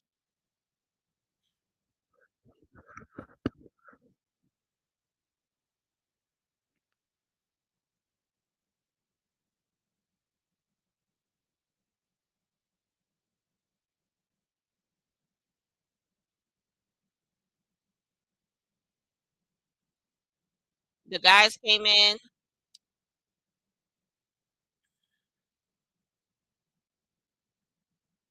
Lord, not animosity since the beginning.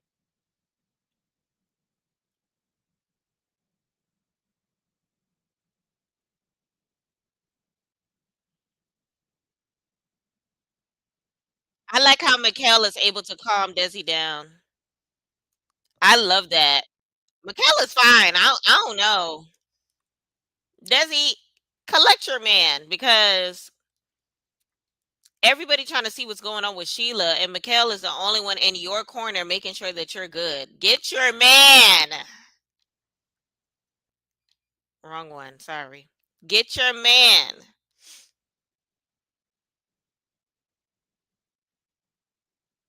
She said she's a hothead and getting over the stage in her life where she used to fight, and the fact that Michael could calm her down is showing her another side of him. She said to calm him down is a whole nother level, and he was able to do it in seconds. And honestly, get your man, cause I feel it. I feel. Can you feel it? Can you feel the love? Nothing feels better than feeling the love. Like I feel it. She said it feels like she's known him for years.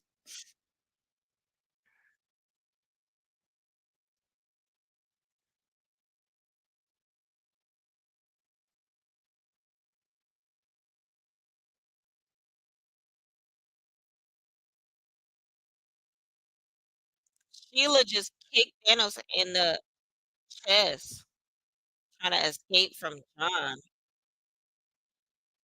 John said, "You ain't even like that." Athena looking like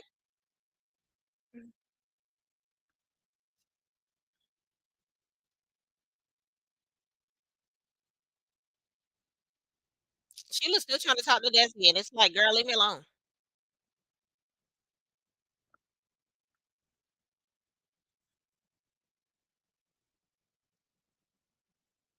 Desi said it's jealousy because she talking about some it's been animosity from the beginning. She's like, girl, I don't even know you. Now she throwing stuff. Desi said you look crazy.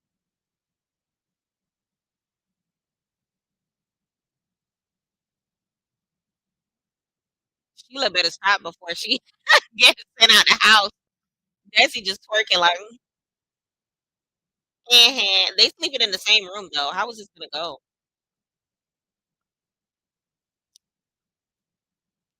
Ray J said this is not that kind of show.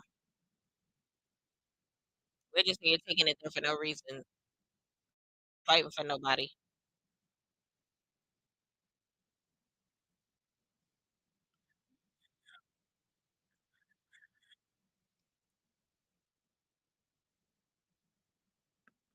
She said she feels like she's acting self-defense. She feels like she's acting out of self-defense, and it's like self-defense, girl. She ain't even come for you.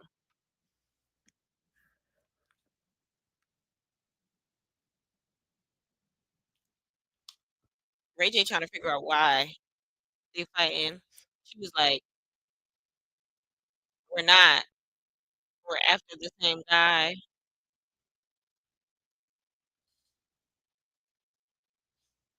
And she was like, "If I wanted my Kel, I could get him. I could get any guy in here. I could even get you." Ray J said, "No, nobody can get me."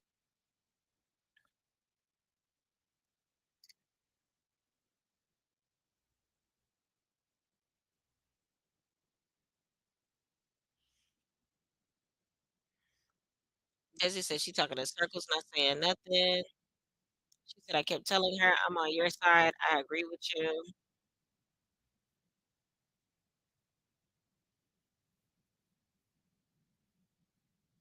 Desi said she tried to do her big one.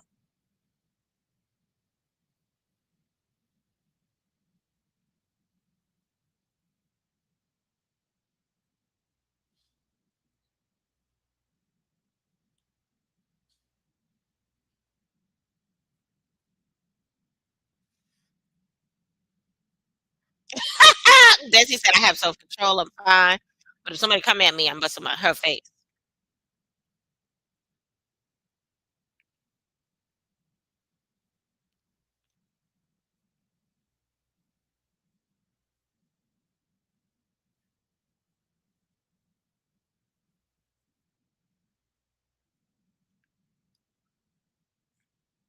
Uh, Desi is walking away, but she's talking. And Sheila's, she, Desi said she's so lucky. Sheila said, "She's so lucky what?" John said she'll come back to daddy when she's ready. Desi get her. Desi get her. Desi get her. Desi get her. Desi get her.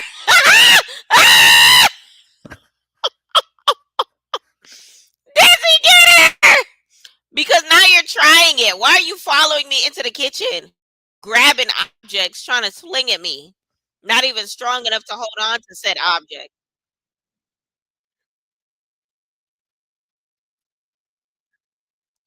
And the crazy thing is Desi is small. Desi trying to fling her to the ground and can't. She said, "I'll do you in every time." Desi throwing food.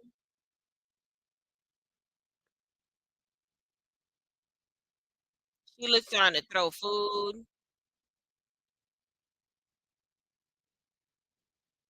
Sheila about to go home. Send her home.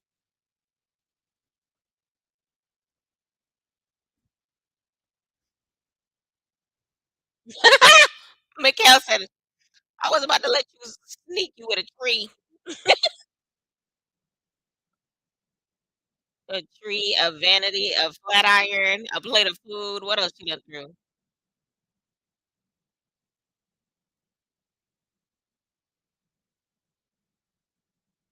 Not Camo trying to take a shot.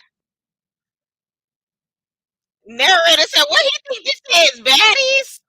What you think got them out here? Shot."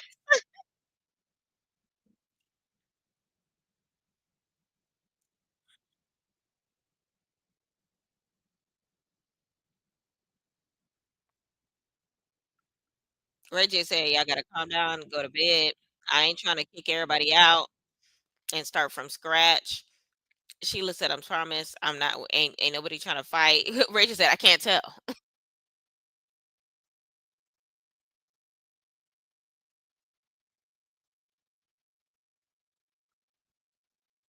Sheila said, "You should say that to her too."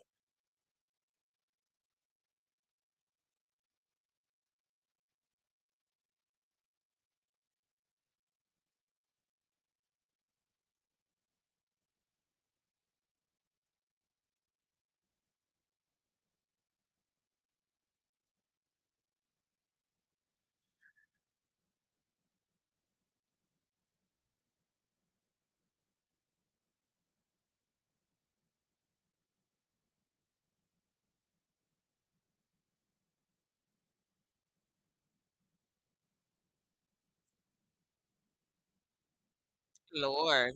Now they going back and forth with Ray J. Ray J telling them to go to bed. Desi said, "You started this because you should have sent somebody home." Sheila said, "You go to sleep." I mean, not Sheila. Desi said, "You go to sleep, Ray J. You started this."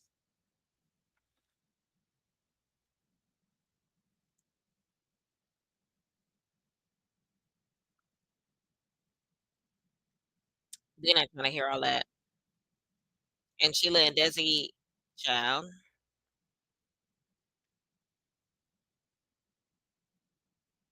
they're telling Sheila why she was wrong in the glam room.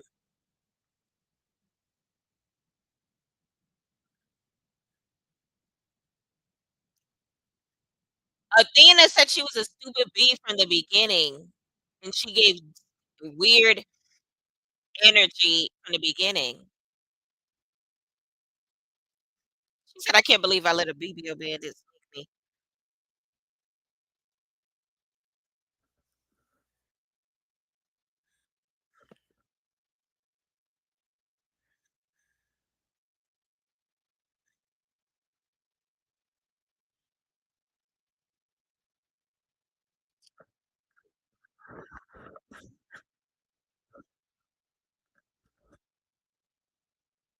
That's crazy because now it's giving that they're all hating on Desi.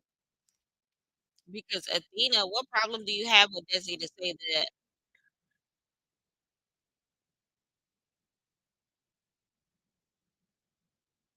Sheila don't even remember kicking Thanos in the chest? The Spartan kick.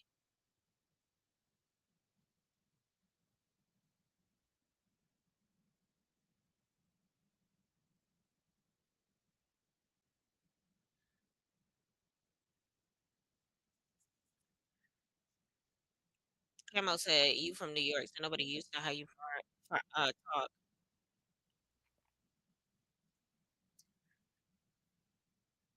Sheila apologizing to Thanos. Thanos don't seem like he's trying to hear it.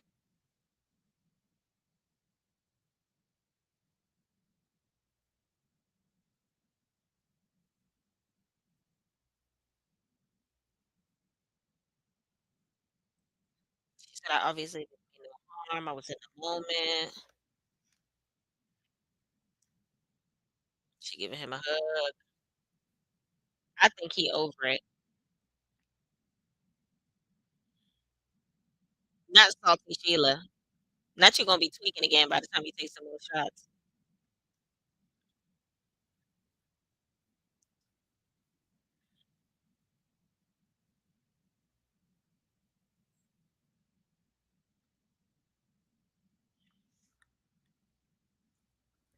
Respectfully. Oh! So Desi was just like, and that's why none of y'all ain't getting my attention because none of y'all tried to break up the fight. Camo said I ain't stepping on no toes. Desi said, and no nigga that's not stepping on toes gonna get any attention out of me. And I felt that because hello, you see me getting attacked by some wildebeest, BBL wildebeest, and you don't say nothing because you don't want to step on no toes. Child.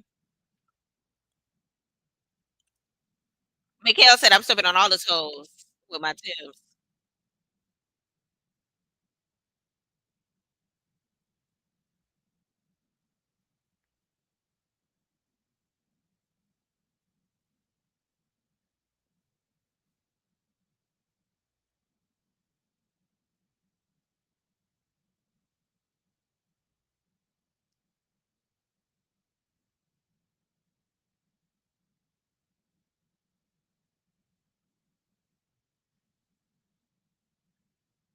Not she like a nigga low.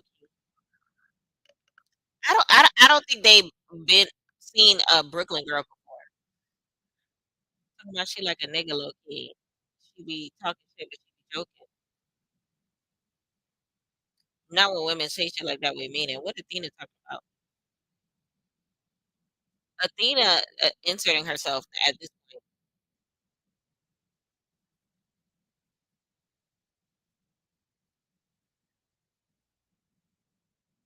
Thanos said it's been small petty comments too. What?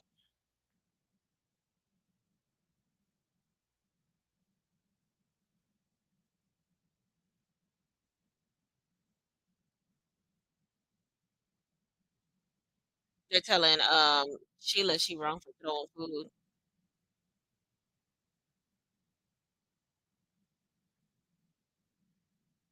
Now they calling DG, Chloe DG, dig grabber.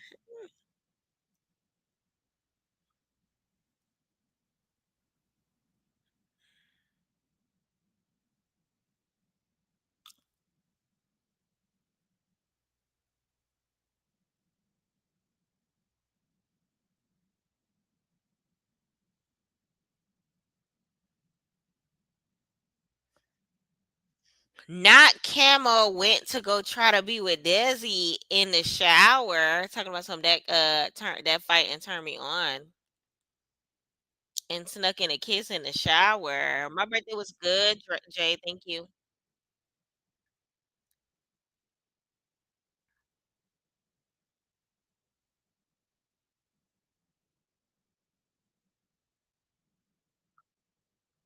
Not Thanos asking Sheila what's going on with her and John.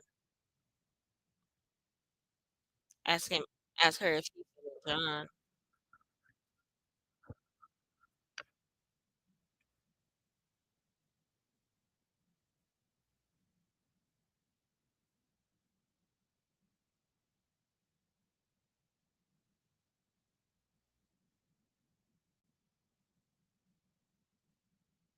He said, "F that kick to the chest." What's up, Sheila?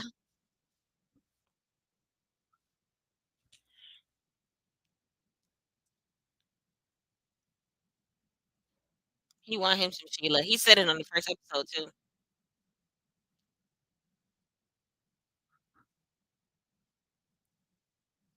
I hope Desi get Athena. All right, they're going to sleep.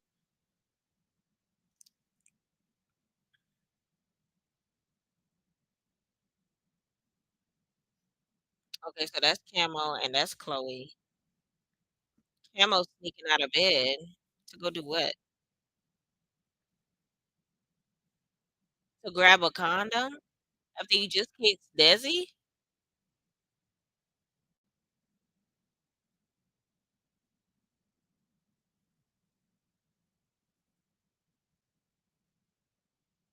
Who's that?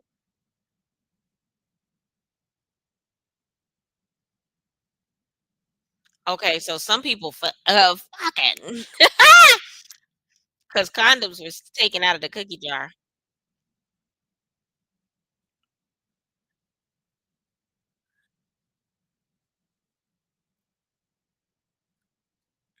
They having relations too early. This is the second night.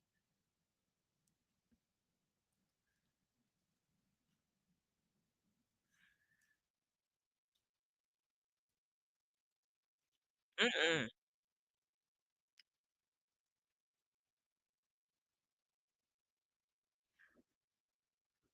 Chloe feeling some type of way about the zit grabber being on TV.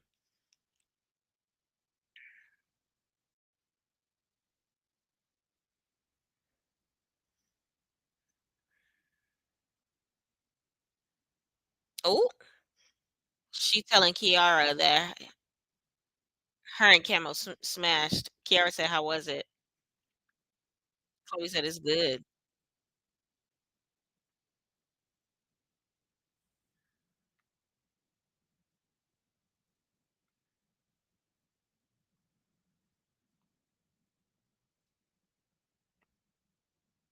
Oh, not Kiara. Just feeling like she got to step it up.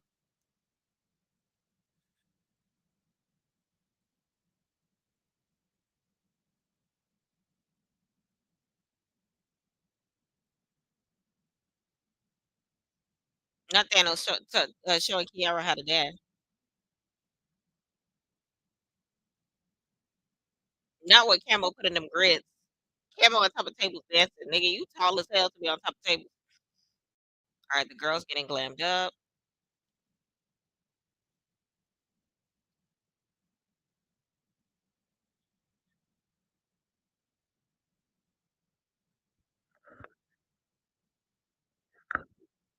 Desi said Sheila, she probably turned into a whole nother person when she drunk.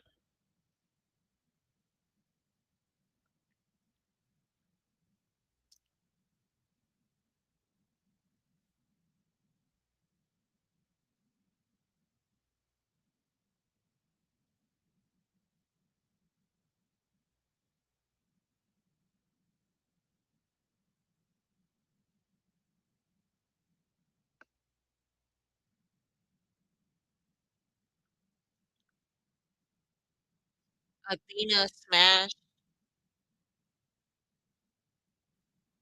Trapeo.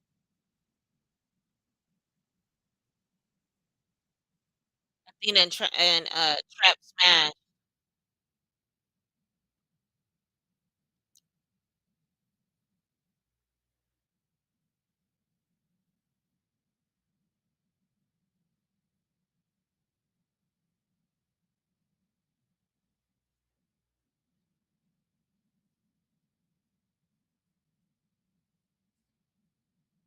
Some other girls were saying what happens in the glam room stays in the glam room.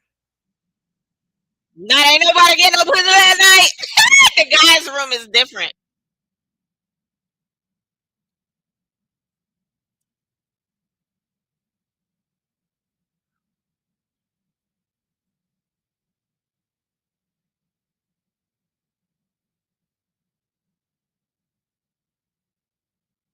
Not last night, you crack Athena.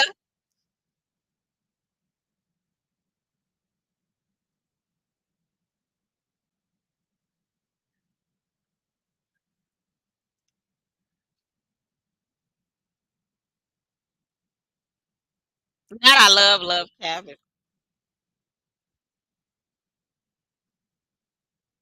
Oh, he trying not to. He trying not to kiss and tell. I ain't gonna hold you. I thought Trapeo was gonna be the type to be like, "Yeah, I smashed."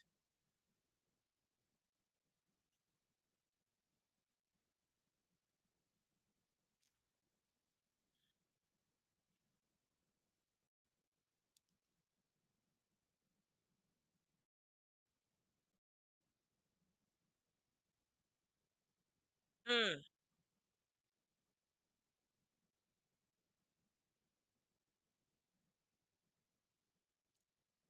She loved camo. Chloe.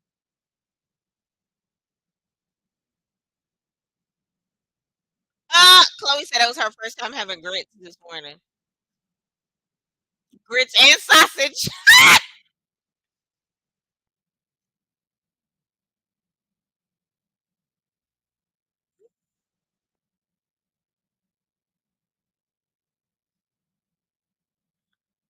The bonds between the guys and the bonds between the girls are cute though. And I love that Desi and Sheila were able to be a whole different thing this morning. But you can tell Sheila like is a different character when she drinks. Okay, so now Mikael and Athena are a couple and they sitting down. She's 21 and he's 27.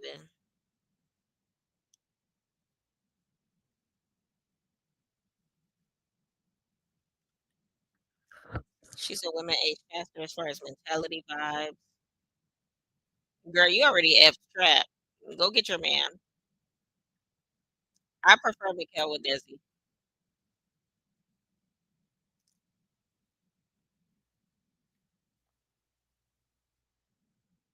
Oh! Mikael asked her if Trap your type, is there still a connection there? She said, I Tim. Just say it, girl. I Tim. Don't lie.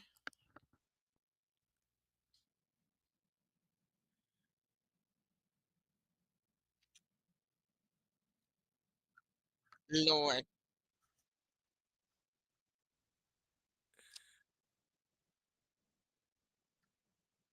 She said last night me and Trap had an intimate moment. Oh, she was honest. I appreciate her for being honest because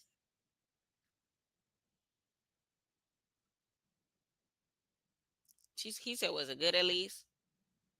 She said no comment. But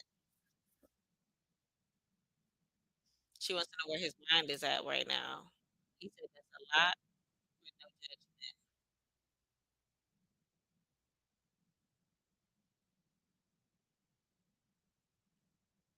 She said, from my perspective, that's your man now.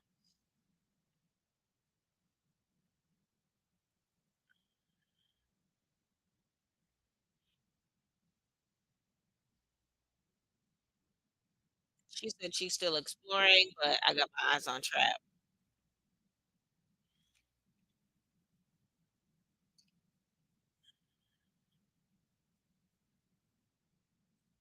She said it happened randomly.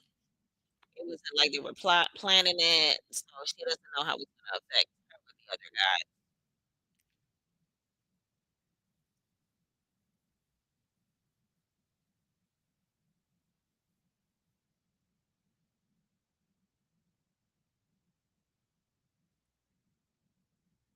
He said, "I'm gonna get to know you. You seem like a sweet girl." But basically, I'm gonna get to know you as a friend, but Fabio is your man.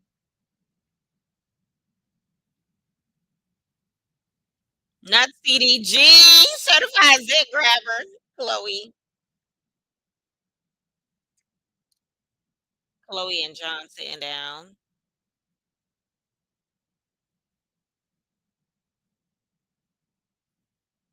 Now what made you wanna me? Him in this question.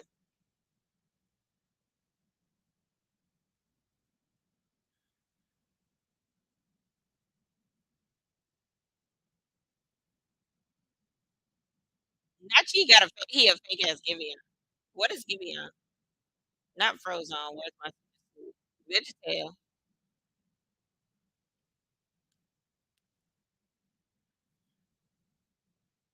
John said he don't work for height. He ain't got muscle.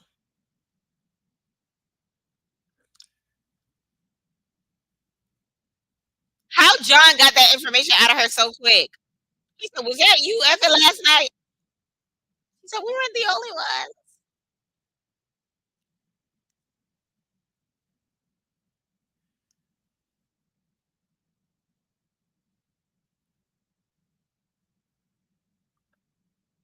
She said nobody got an accent but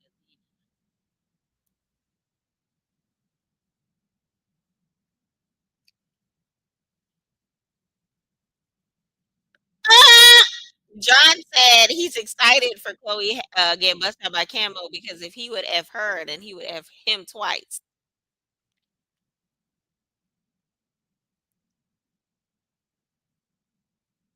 She said, "I don't know about him. I like it here with you."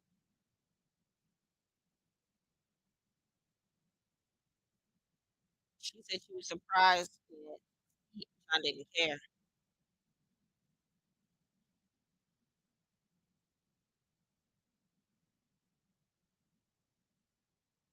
She said she's glad that he didn't care because if it was returned, she would care.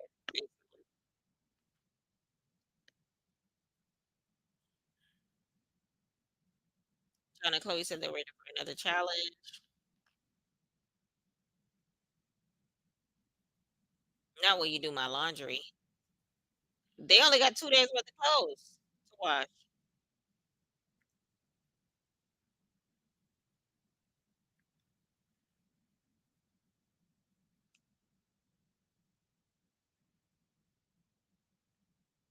Okay, so Nisa and Brian are talking.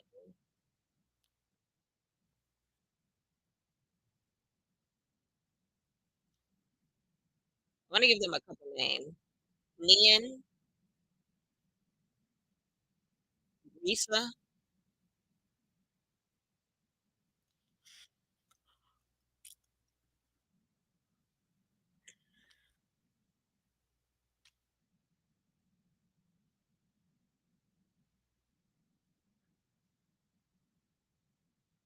Brian said that he's finding something that he wants, but he doesn't want to be selfish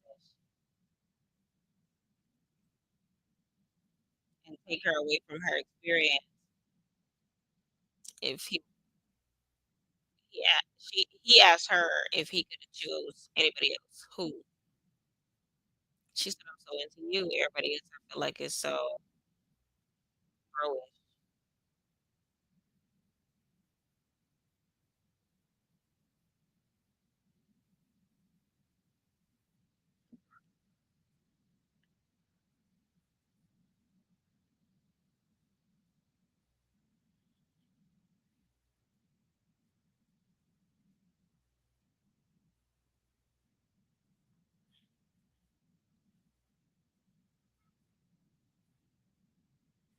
Okay, so Brian's about to say who he thinks he would connect with. He said, honestly, I could see something maybe with Kiara.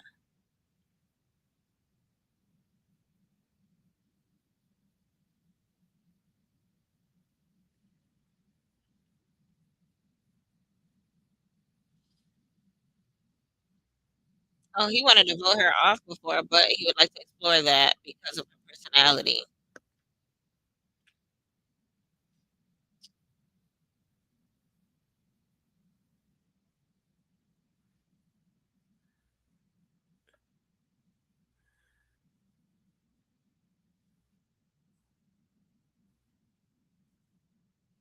Uh, she said, I could see that. No, not really. Just trying to be nice.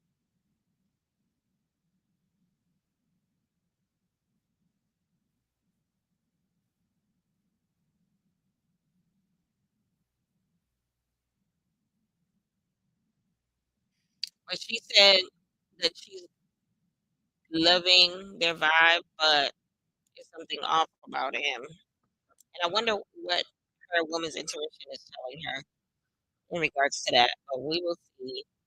All right, now we got Kira and Camo, KK, Camera.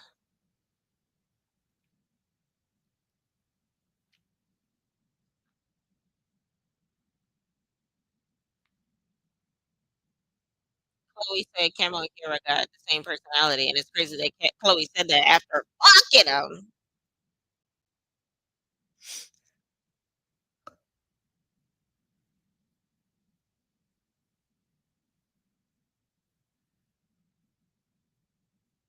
Ah,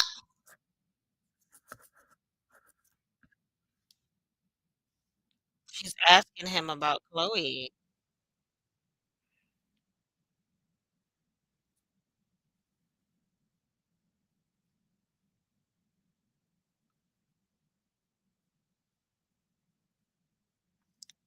Camo seems hesitant to give her the tea.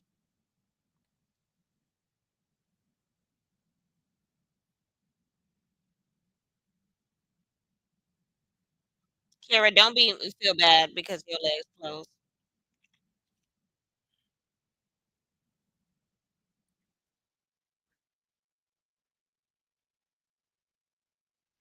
So please don't mess with John the Don. Camo saying he got some competition.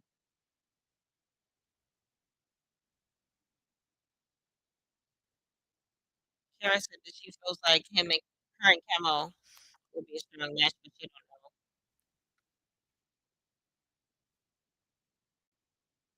She said she likes Thanos a little bit, but I want to see.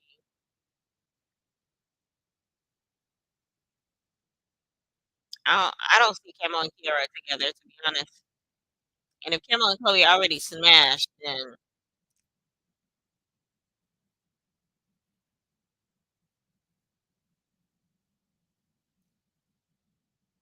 okay, Thanos and Desi together.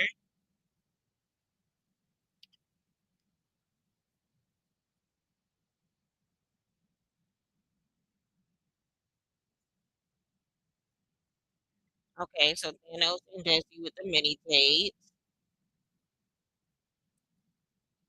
She said he's even more bestie than partner.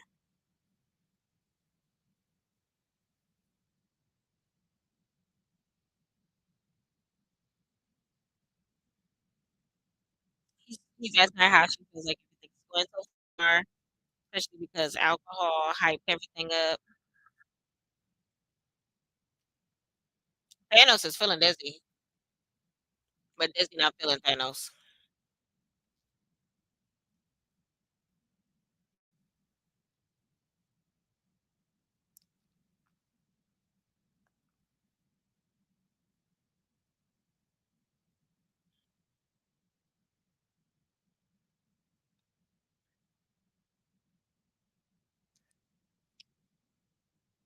Thanos said no more of the fighting. She said as long as nobody put their hands on me.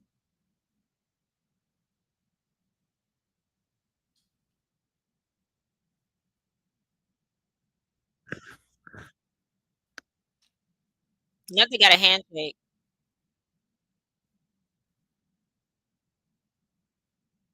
That handshake cute.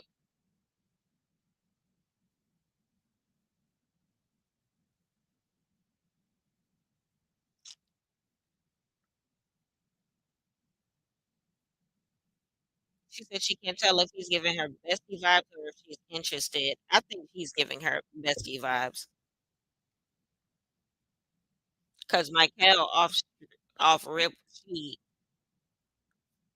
even in him stopping de-escalating her the night before, she was just like feeling that.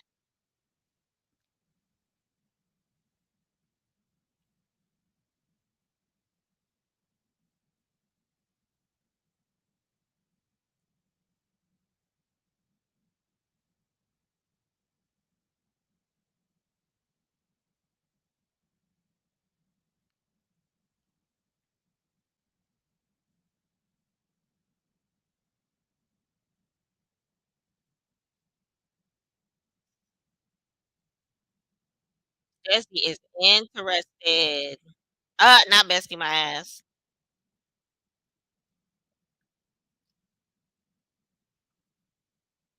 Who is this? Sheila and Trap.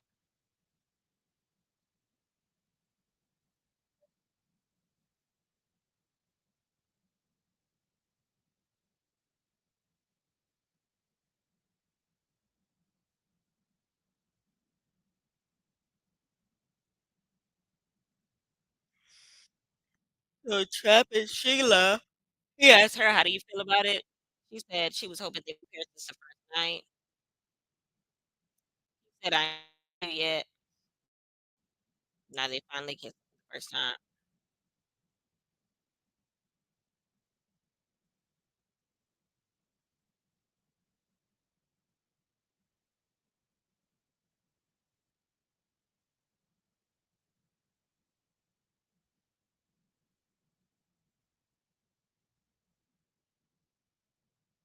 Oh, she's saying that you and Athena had fun last night. Okay, so Trap seems like he's the only one that lied about relations. He said, "No, we ain't doing nothing."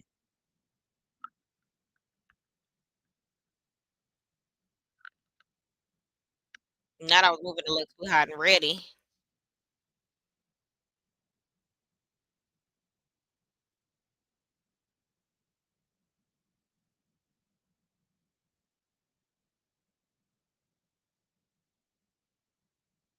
He should have just told her the truth.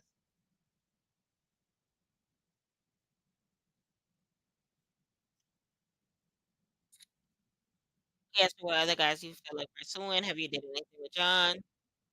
She said, I ain't do nothing with John. I'm having deja vu.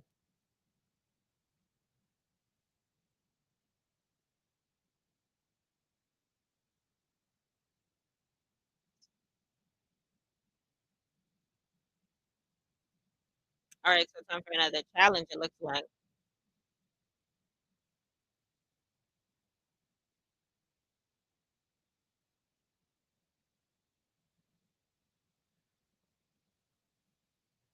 So they're going to the boom boom room.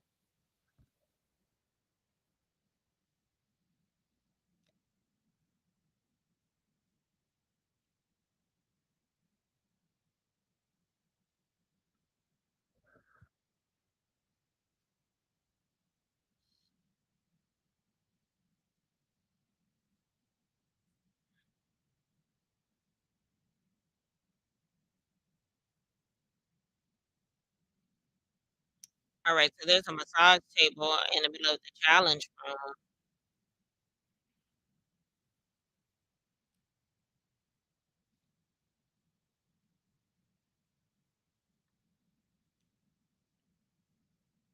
Oh, Michaela's a massage therapist.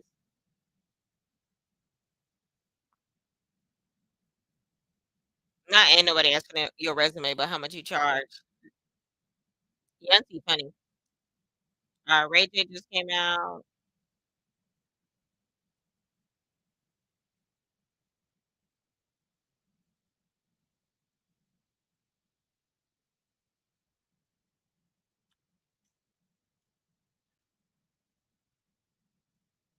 Not a couple folks got it in. This is what I'm talking about.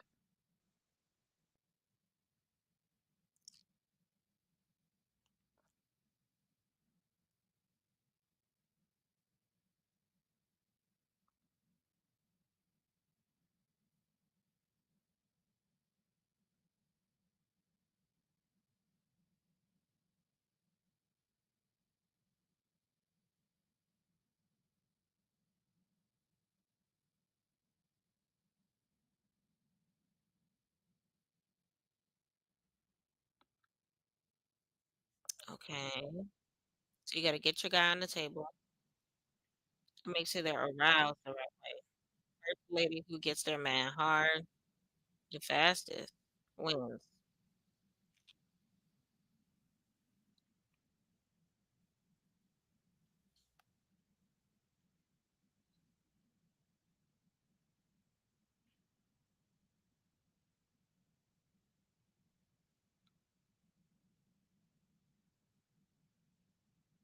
Lord.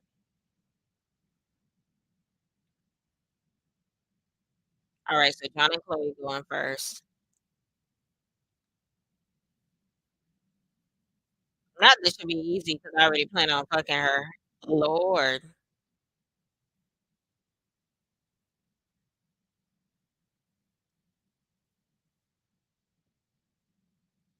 She put her hair in a ponytail. Hold on, Chloe. Hold on. She said, let me get ready.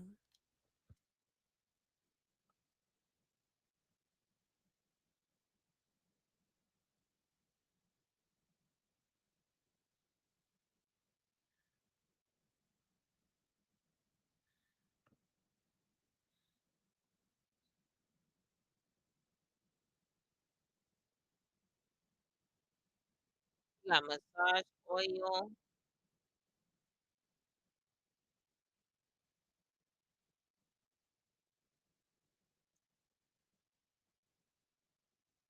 All right, that's the end of the episode. What's she doing?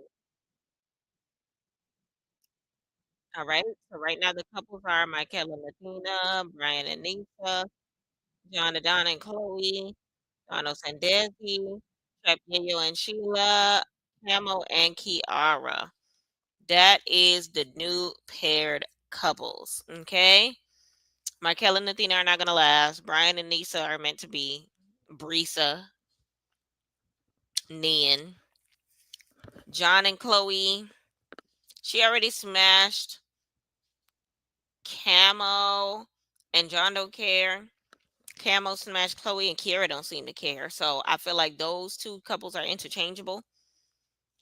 Thanos and Desi. Desi don't like Thanos. Trap and Sheila. Trap already lied to Sheila about sleeping with Athena. So I feel like Desi gonna end up going back to Mikhail. Trap already smashed Athena, which is Desi's op. So that's a wrap. Um, but would Sheila get over the fact that Trap smashed the other girl? I don't know. Will Sheila and Athena beef over it? I don't know. So we gonna see. We gonna see. We gonna see, baby. We gonna see.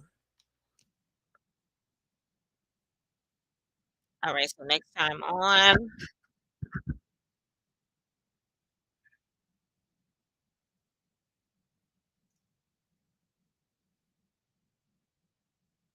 bring our first two flames of the season out.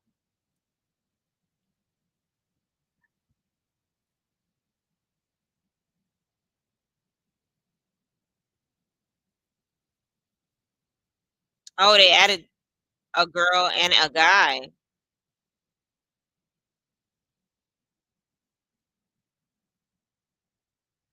Okay, so we gonna see how next week goes. It looks like they added a guy and a girl. Camo seems interested in the girl. I can't wait to see what she looks like. This episode was definitely interesting. Definitely interesting. It was Desi and Sheila for me because Sheila, we gotta watch out for you, Buki. It was Chloe and Camo fucking um who else? And Athena with Trap too. So child, it seems like some of them are already consecrating the poom poom. So we're gonna see how it goes. We're gonna see how it goes. Episode on the scale of 1 to 10. It was a 7. It was cool. Love Cabin, MVP. Sheila was making it her show. Um, I love how Mikhail was able to calm down Desi though. I'm here for it. I think it's crazy that the girls are jealous of Desi though. Cause Athena, like, why are you talking about her crazy? Especially when she's cool with you and Sheila. So she thought. After tonight's episode, we know otherwise. So we're gonna see how it escalates. All right, y'all. We're gonna take one more quick break, and then we're going to go ahead and check out Joseline's Cabaret newest episode. Joseline's Cabaret. Welcome, welcome to Respectfully with Miss Pretty Young Thing. We're gonna take a quick commercial break. In the meantime, like, comment, subscribe, turn those post notifications on. Tell a friend to tell a friend that PYT is here.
All right, y'all, we are back. We are back. We are back.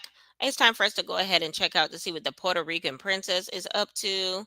Okay, so let's go ahead and check it out. If you've already seen the episode, let me know how you felt about it. Let me know how you felt about it in the comments. Okay, so now it is time to go to Joseline's Cabaret. Welcome to Cabaret. It's Joseline and these beat. Okay, so let's see what the girlies are giving in the cabaret. Okay. Let me know who your favorite cabaret cutie was. Let me know. Let me know. Let me know. New episode is called Your Tour Ends Here. Lord, I'm kind of scared.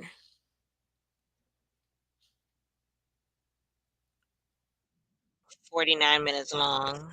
49 minutes and 1 second. All right. So previously on Oceans versus Chinks. Then it's Chinks versus T. Then they tried to jump Chinks.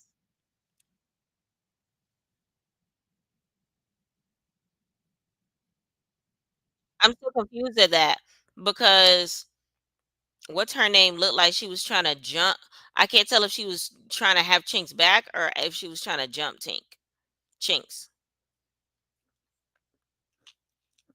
Kind of confused because the internet is calling her a weirdo for jumping in, but it's like, were you jumping in for or against Chinks? I can't really tell because you talk about some Chinks kind of big, but we cabaret sisters, so I got your back. Whose back did you have? Whose back were you trying to have? What's her name? Sky. Because I like Sky, but in that moment, I'm confused now. Confused. Jocelyn love calling people yuck mouth. So Neat sits down with Jocelyn.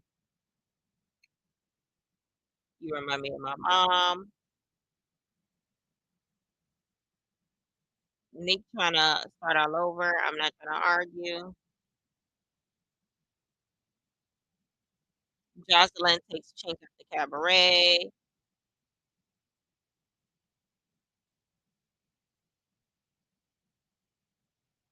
They shut down San Diego performance with the all red outfit. All right, that was last week's episode, and now it's time for this week's episode. I like the way you are. 111, make a wish.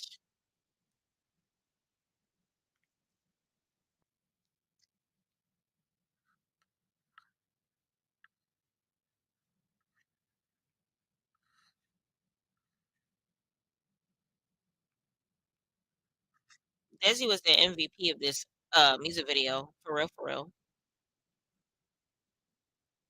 I got my voice and see walk in, whatever, sabe se tu dancing, tu blocking, is watching. I love my girl 'cause she do me and I see. Yeah, I love my man 'cause he do me and I see. I like the way you are. I like the way you are. I like the way you are. I like the way you are. I like the way you are. I like the way you are.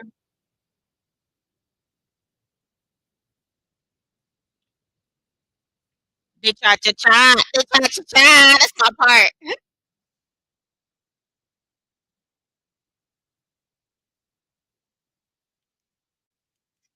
Arriba, abajo, izquierda, a la derecha, por media. I love how her man looks at her. Arriba, abajo, a la izquierda, a la derecha, por medio, para atrás, para atrás, para atrás. I can move real sexy, walking, but of course I go straight to dancing. Shoe blocking, is watching, just read. Do me nasty. Yeah. I love my man 'cause he do me nasty. I like the way you are. I like the way you are. I like the way you are. I like the way you are. I like the way you are. I like the way you are. I like the way you are. I like the way you arriba, abajo, a la izquierda, a la derecha, por el medio, para atrás, para atrás, arriba, abajo, a la izquierda, a la derecha, por el medio, para atrás, para atrás, para atrás. Tú sabes que cuando yo te vea a ti, quiero hacer el cha cha cha, el cha cha cha.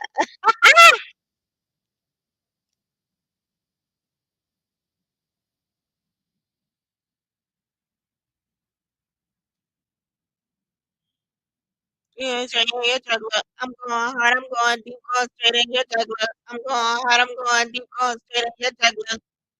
I'm going deep, going straight in your jugular.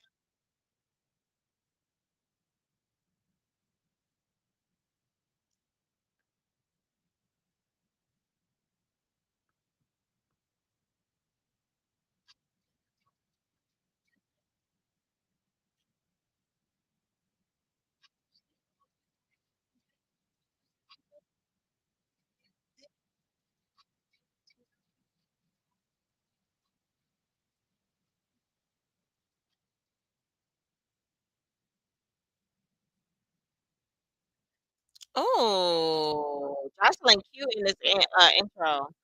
So I guess they're pulling up to the strip club that they're interested in buying, but this outfit T. Okay, Joseline. I like it. She looks very, very, very cute there. I like the way you are, Jocelyn. The fact that she's been a stripper for so many years, and now my own strip club with my own bees. Jocelyn Cabaret Strip Club. Don't call it Jocelyn's Cabaret Strip Club, please. Just call it Jocelyn's Cabaret.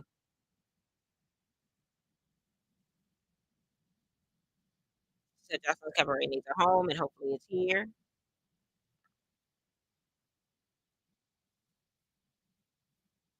Welcome to Dames and Games. What?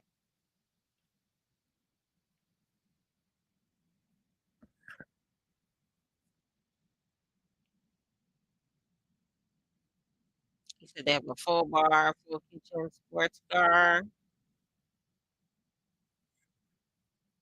They have live dancers, topless club, up to 50 to 60 girls every week and nights. All right, so they're going on a tour.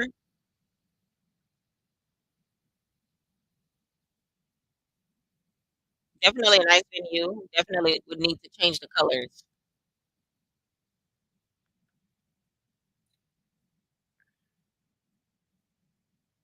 They got boutique service for the girls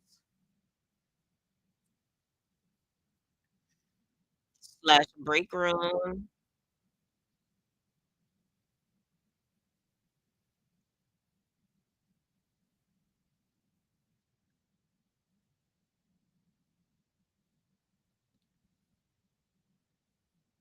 She said she's not sure if this is gonna be Jocelyn's Cabaret. She'll feel bad, but it's a good start.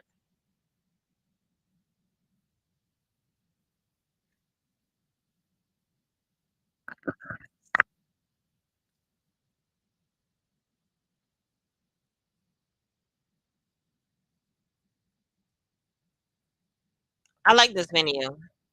Definitely spacious as hell, cause some strip clubs be holes in the wall. This is giving cabaret.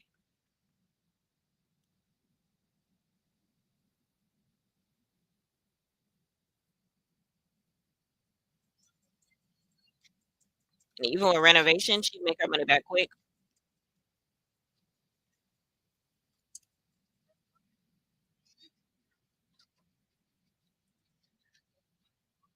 Now look what the cat dragged in.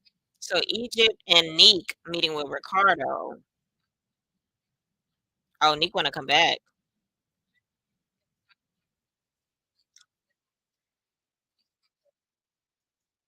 First of all, Neek, this confessional look is confessional looking. This confessional look is confessional looking. Neek looks the fuck good here. Okay, I'm loving how theater the hair is. She look good. Now Egypt been gone a couple episodes. Did you even apologize to Jocelyn for whatever you didn't do?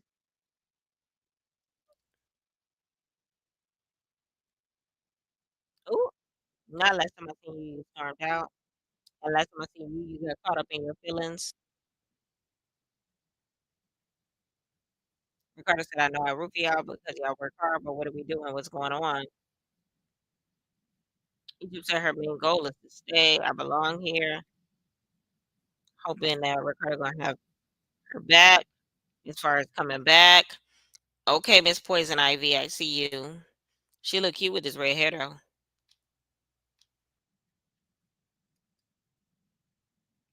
She said she always give the Cabaret 100%, and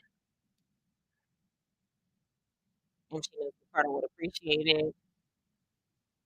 They missed the first show. It was a great show.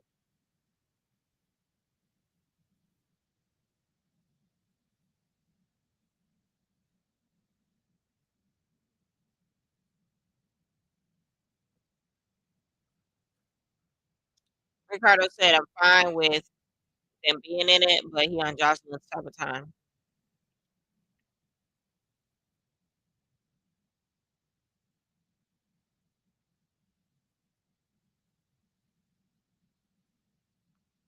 Ricardo is like, it's a time to speak, but it's a time to listen. Nick says she don't need nobody to speak to me when I'm in the room. I just want to get my point across. Ricardo says sometimes your point and your opinion don't matter. Hold on, because y'all, I need y'all to appreciate this look. Where you got this top from? Because it eats these loose braids, that widow's peak wig, everything about this look eats. Okay, she look good.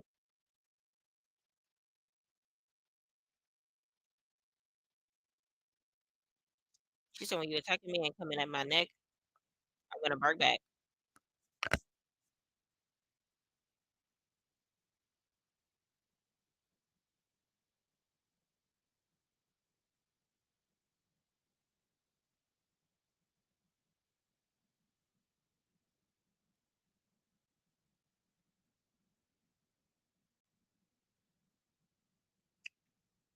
Egypt said she meant she belong in the cabaret. She wants a misunderstanding. She's just trying to get some understanding between them.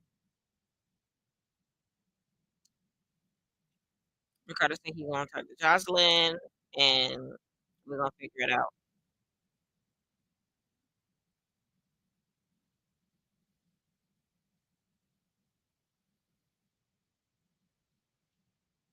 Lord, so we gonna see.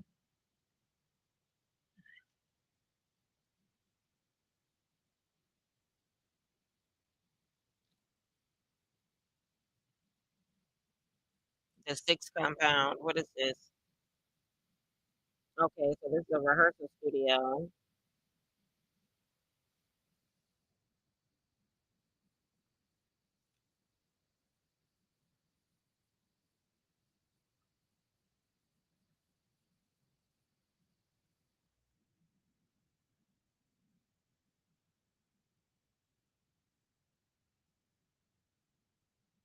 Finger check, finger check.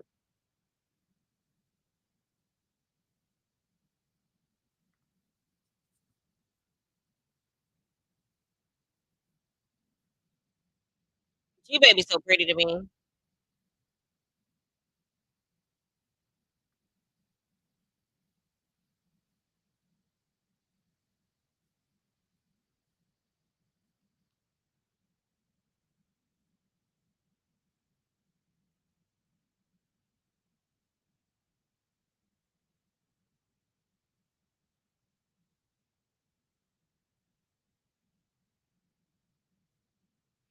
Ricardo said after the San Diego show, it's supposed to get bigger and better.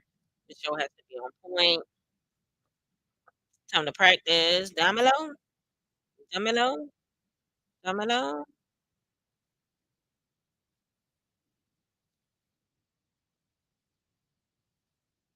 So they cleaning up the dances. You went the wrong way.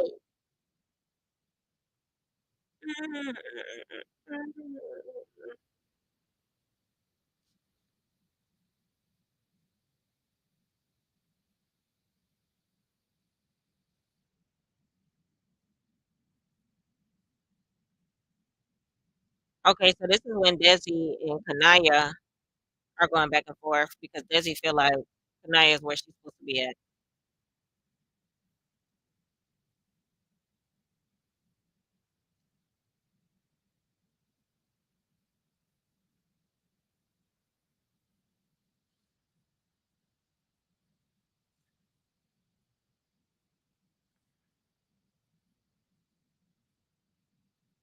Lord. Just telling her to move out her way, but Kanaya is not in her way, and Kanaya is literally in her spot.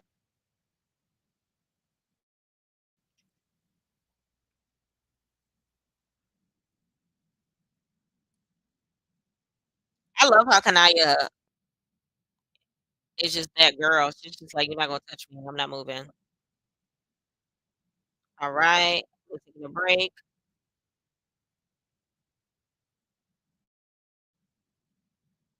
Ocean said the first show went better than expected, especially with all these new girls.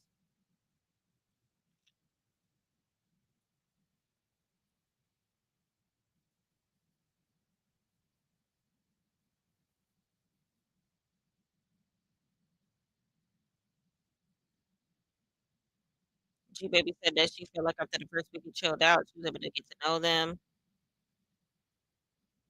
Ah, Kanaya said, "Miss me with that ish. Ain't no sisterhood."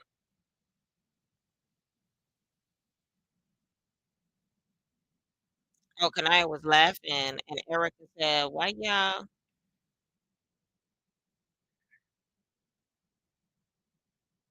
you think that way? Why you laughing?" And she was just like, "Y'all be throwing shots at me." She said on and off camera. I fought Andrea. I fought Danny. I don't have no issues with nobody here, but y'all got issues with me. Desi said, "No, you have issues with us."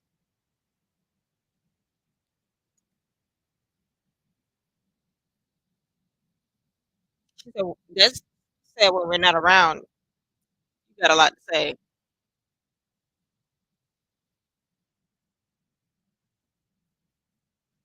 Not Des so frustrated she gotta leave.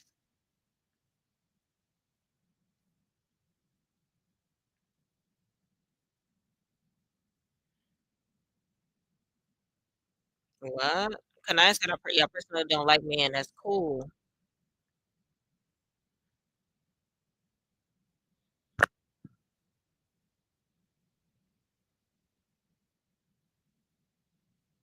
I take Kanaya's side on this because everybody been weird towards her from the very beginning.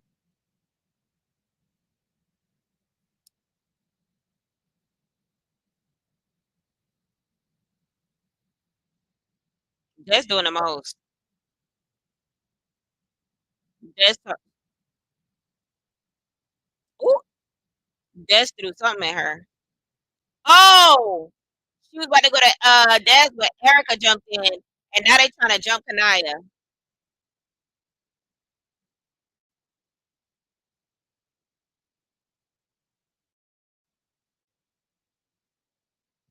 I'm screaming.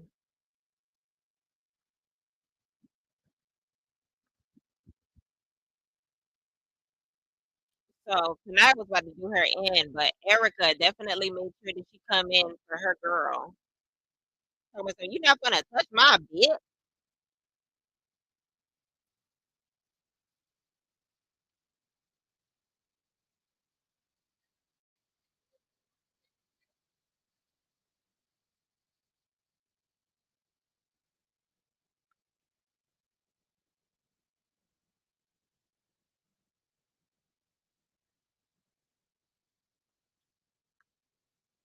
Dre said that the tension between them been boiling.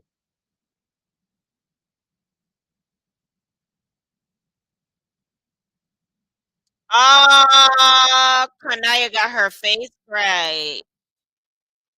What did I just say? Scratched. She got a big scratch on the side of her face. Don't worry, girl. Get the J Lamina treatment to that and just wear wigs that cover the front of your face.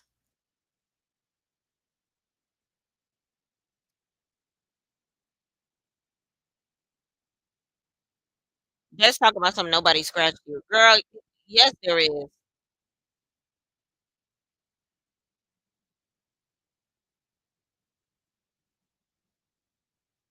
Kanaya said you are old ass loser. Your child should hate you. Now dad's looking for something to throw. She said mention something else. Kanaya said these girls think they can pick and choose when boundaries lie. You crossed my boundary when I said I did not want to fight. I'm not confrontational. Y'all still provoke me, still disrespect me. On top of that, you're literally and intentionally scratching my face. You know, if it's going to heal. Why would you want to do that?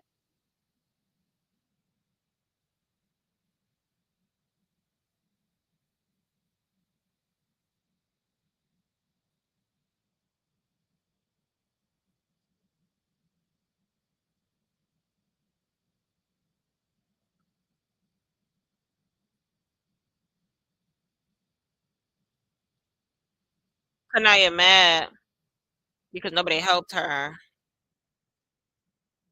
She said, F Lexi Gold.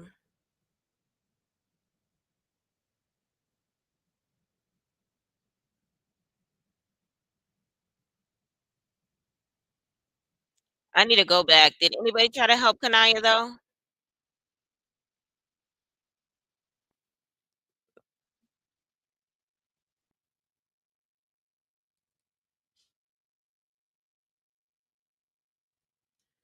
Let me see.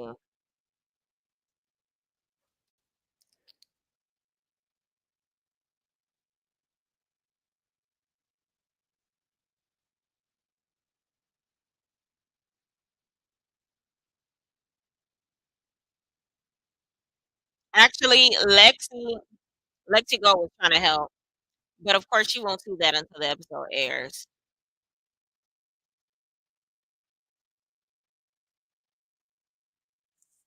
Lex look good in this confessional though with the jet black wig.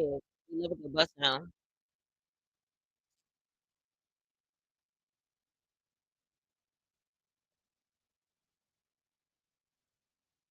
Kanaya pissed. I'ma poop you up.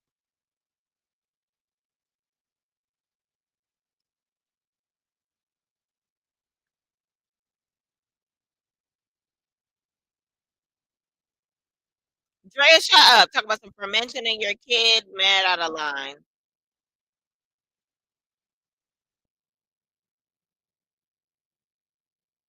Mean her head getting too big.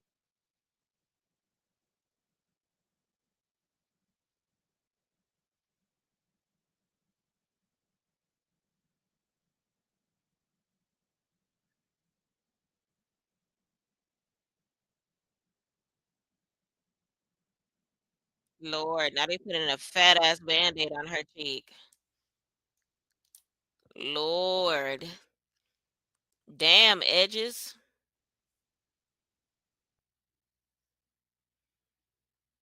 Oh, you still see some of it right there too. And it was a bigger cut over that. It's gonna heal though, Kanaya. It's gonna heal.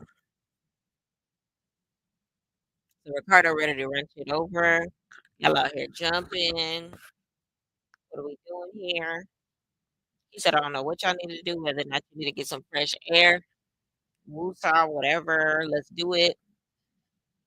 Because when Jocelyn get back in here, it's game time.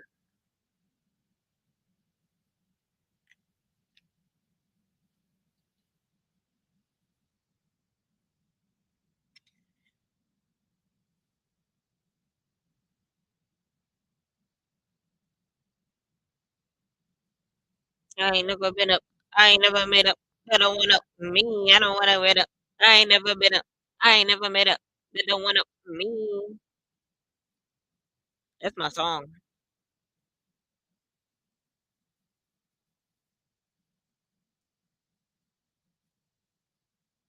What was this? Danny, Sky, and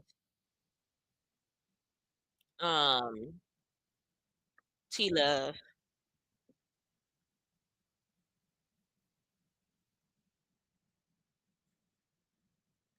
Lexi Gold said she pissed.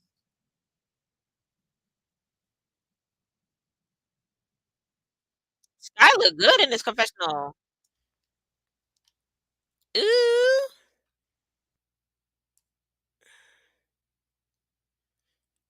Sky is so cute to me. Okay, Von Dutch. This outfit is so cute to me.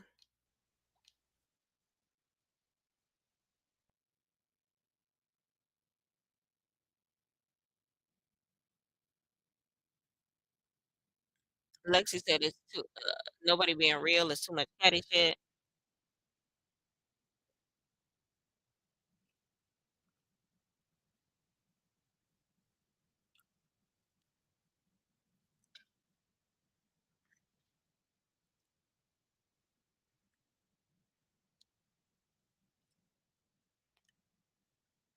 Lex basically tried to figure out why um what you call it tried to jump in Dad's situation.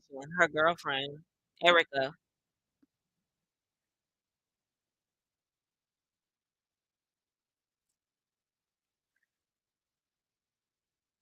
So now Lex is pissed because she had Kania's back, but she liked both of them. But everybody said that I tried to break it up. But you telling me F you. Honestly, she was hyped. She shouldn't take that to she shouldn't take that to heart.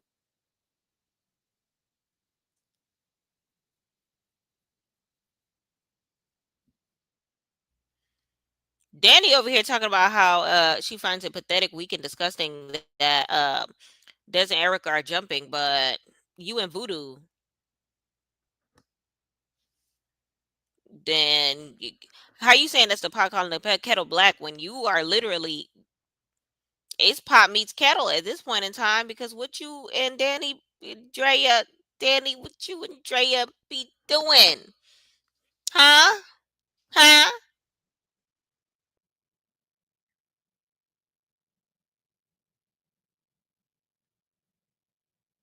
Sky not fighting nobody battles.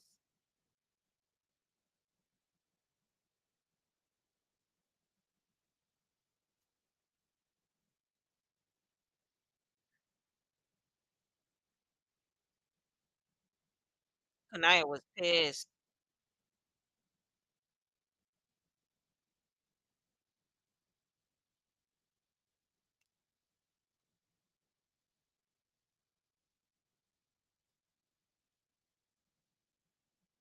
All right, so it look like Joseline's at another venue.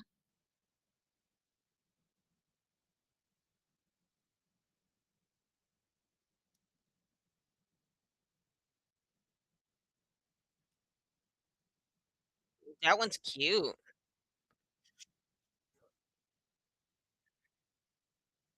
Oh, it's brand new, freshly renovated.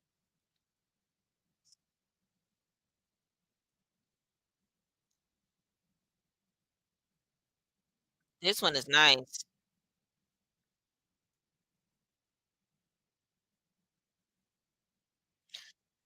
She feeling this one. Who's that, LJ?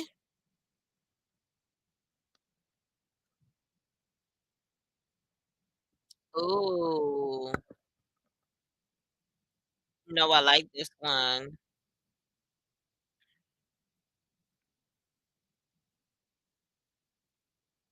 She said it's the best locker room she ever seen, space-wise, colors, clean.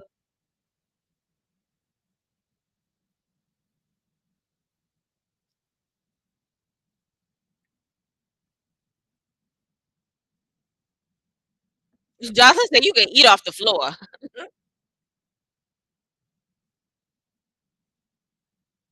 Oh, that's why she ain't like the last place. She doesn't wanna do any renovations. She wants something that's already laid out.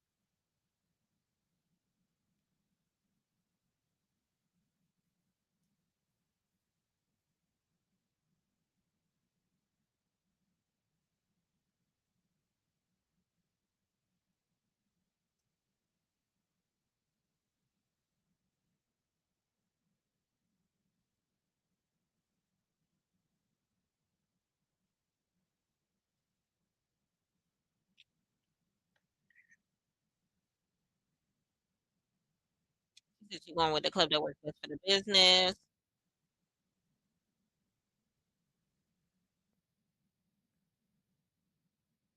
She's thinking about doing a residency here.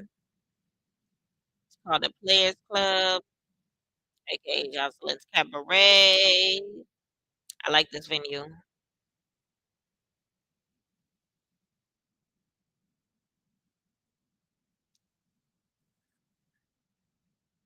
G Baby is checking on Kanaya. I think Lexi should too.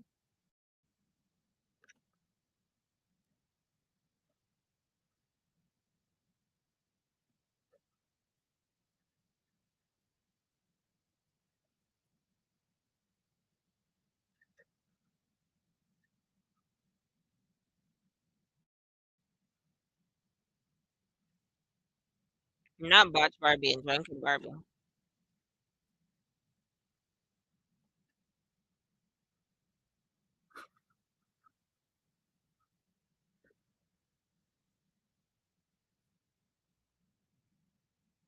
Sky jumps in.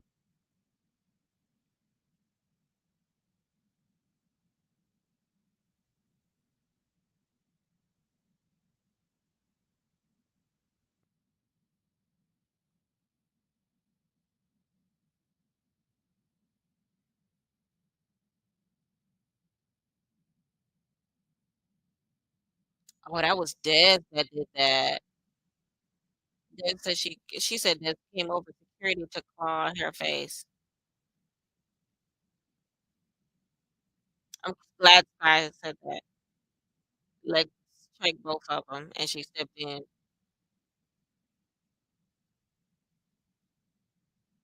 They said you owe her a little apology.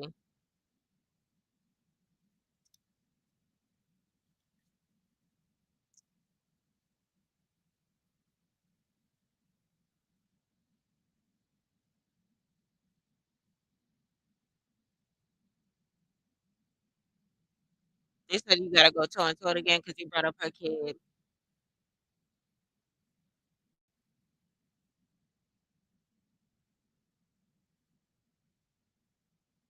Ooh, Kanaya said if you were a good mother, you wouldn't feel no type of way. Ah! Kanaya!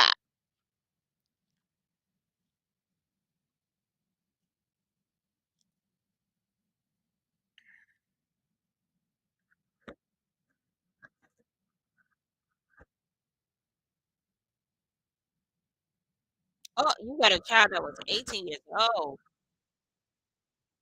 Lord. How old is this?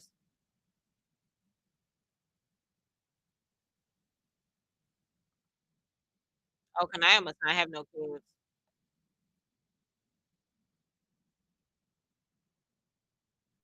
Kanaya said I need my ones because they jumped me when they're of her own.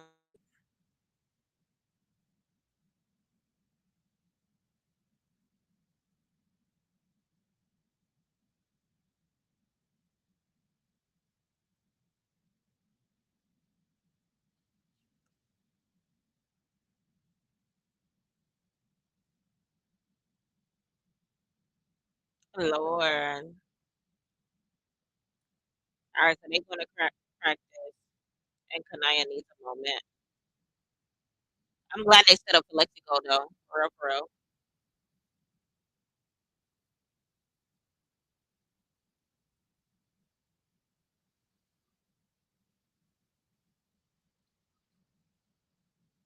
All right, so I think that's Egypt they hugging. Neek.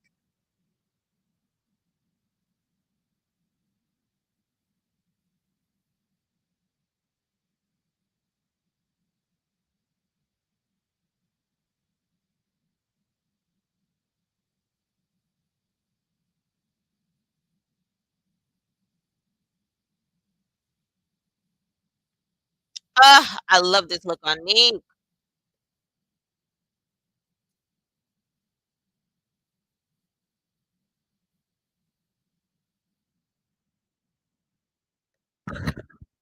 Oh, Nick said, "I'm ready to dance."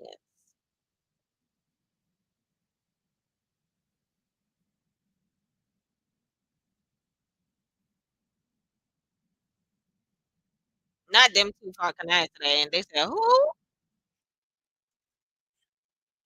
Big Bird.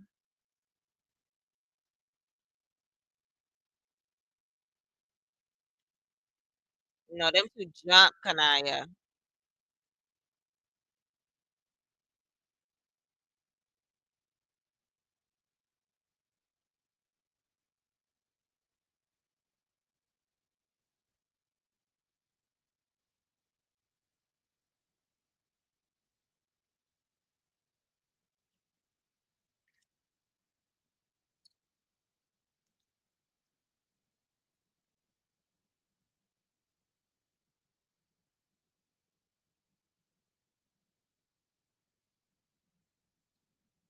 Ooh, Nick know what it is. I don't care how good you dance. Mm, yeah, if your, attitude ain't together, get it together. Ricardo say he matching energy. Alright, Jocelyn gonna be here in a minute. Let's get it together.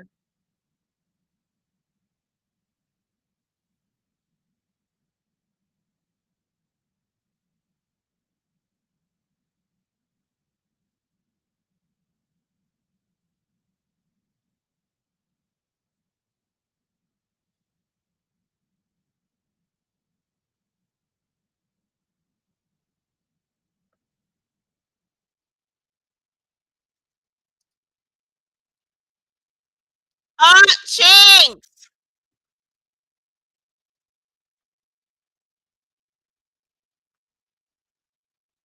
Not duplicated, but never duplicated.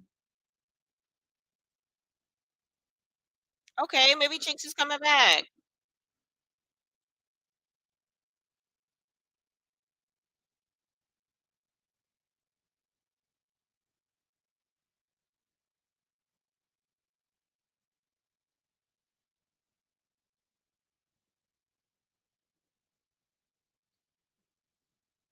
Oh, she didn't want, Chinks to dance, and then a fight break out. She said, "I can put my differences aside." She said, "I can put my differences aside. It's them ladies." That Chinks can't be trusted. She don't believe her.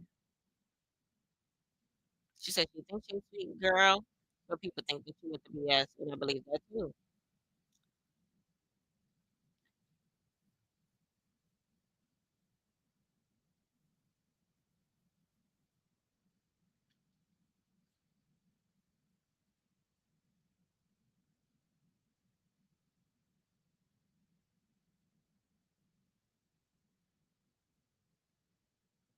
Chinks feel like it's because they gravitating towards Lexi. They built a bond with Lexi, but that's not her problem.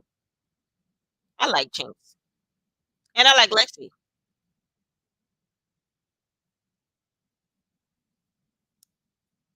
Jasmine said she want to be able to trust her.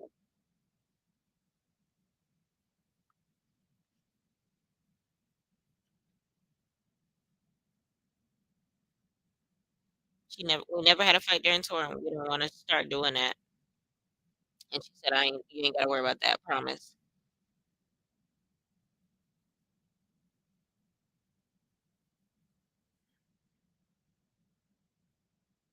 Jocelyn said she don't trust Chinks, but she fought hard to be here, and she feels like she loves the cabaret.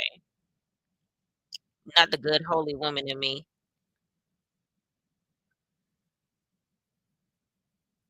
She said, let's get ready. Come on, Chinks. Come on, Chinky.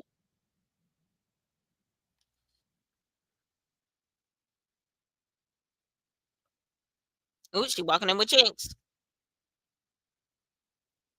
She told Chinks to follow me. Everything will be all right. I don't trust you, but you want to dance. I'm going to let you. Let's lead. Let's go.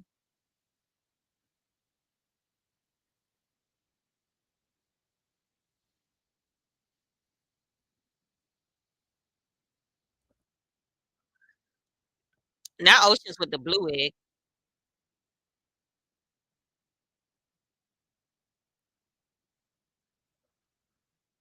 Oh, Egypt and Neek said that they're here to fight for their spots.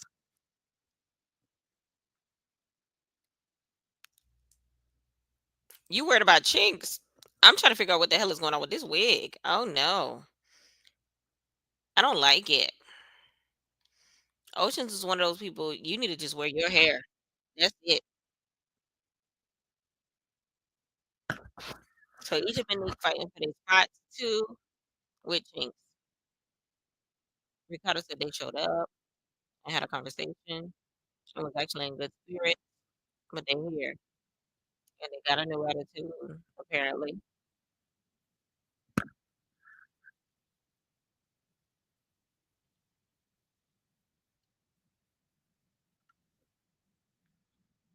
And that last time I spoke to y'all, y'all was fired.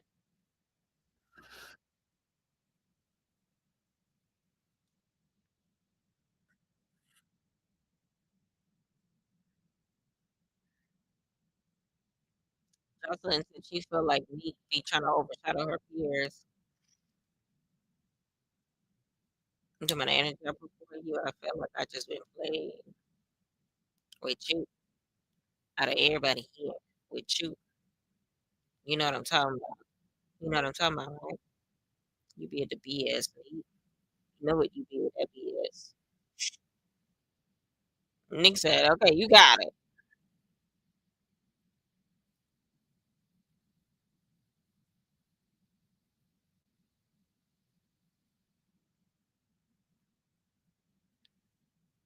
Jocelyn went to go put on a jacket. She said, it's cold.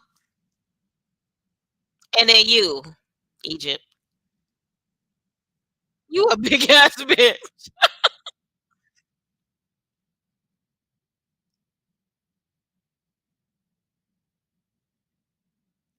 Not she called her Shrek. This green makeup in the confessional doesn't help.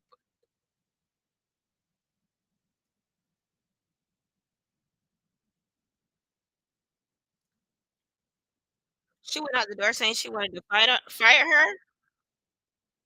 Like Jocelyn.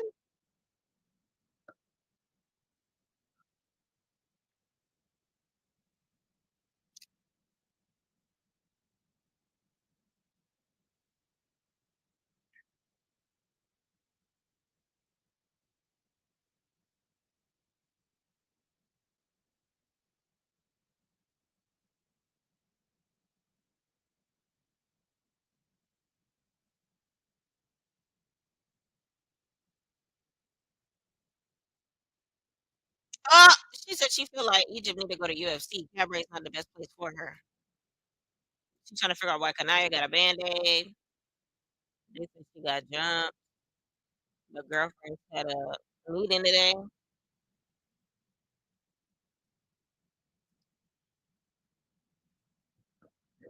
Now who is the girlfriends? Erica and Des.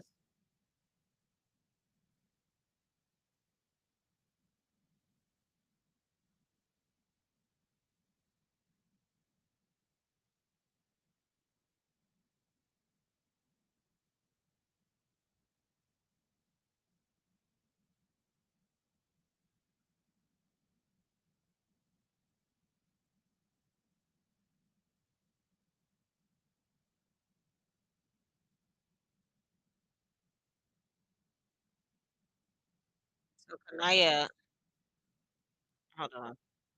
So she wanted her to switch with Danny.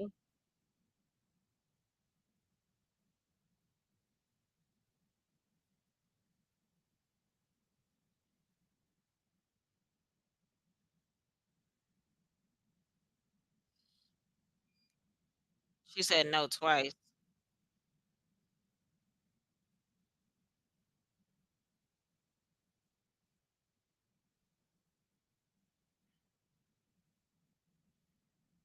Jocelyn said, so you get to pick and choose which dance we get to do. Got it.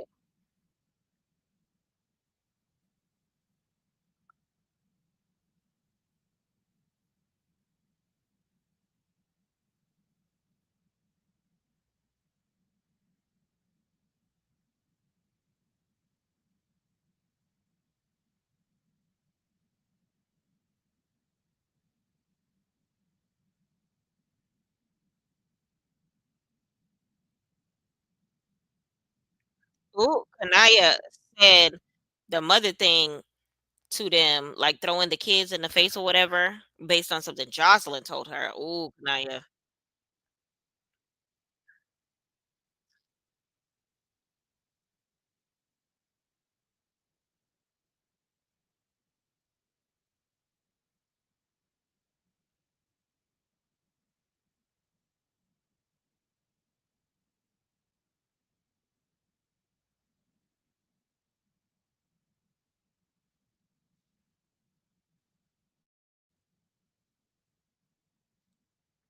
Oh no.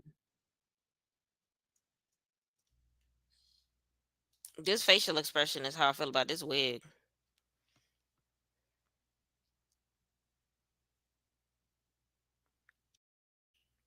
T Love, absolutely not. Absolutely not. Whoever did this install, whoop they ass. I don't want Kanaya to go home.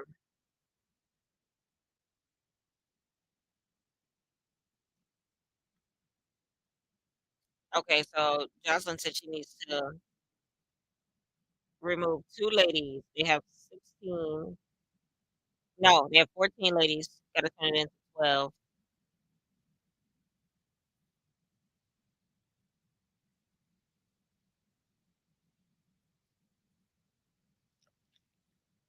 Right. We need more eliminations, to be honest. Jocelyn said she usually take 8 ladies on tour.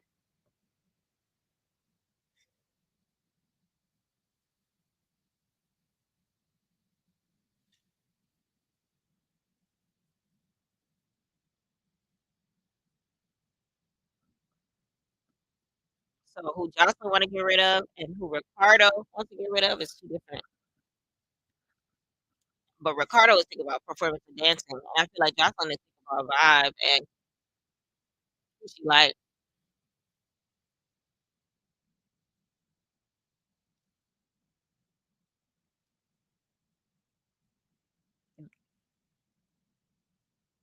Her husband wanna get rid of Sky and Jane Doe. Hmm. I say Jane Doe. She's not getting rid of Ocean. I don't know about Sky, I need to see her dancing. And I don't know about Jane Doe because she dances very well. I don't know. That don't want up for me. I ain't never met up. I ain't never met up. I ain't never met up. That don't want up for me. I ain't never met up.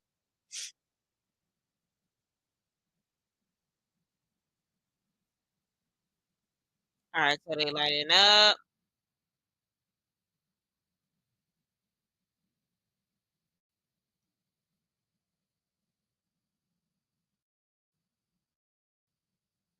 Oh, Egypt said, "Which one of y'all going home? Because I did not walk in this door just to get back out."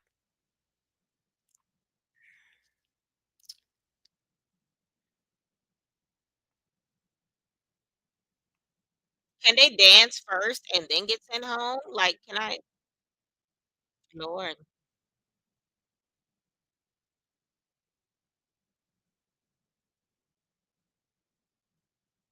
I hate this wig on Oceans.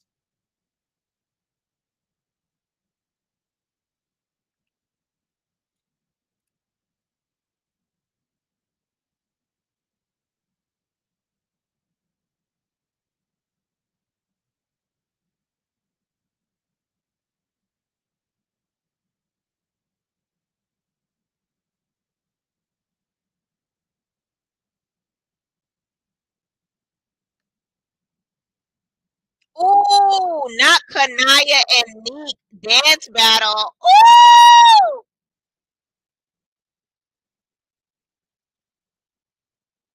Neek is excited.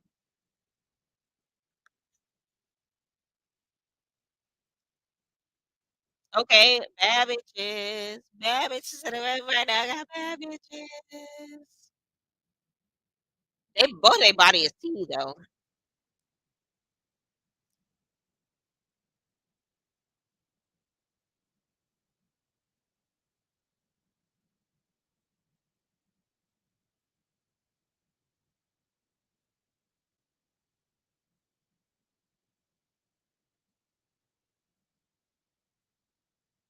Kanaya could dance, baby.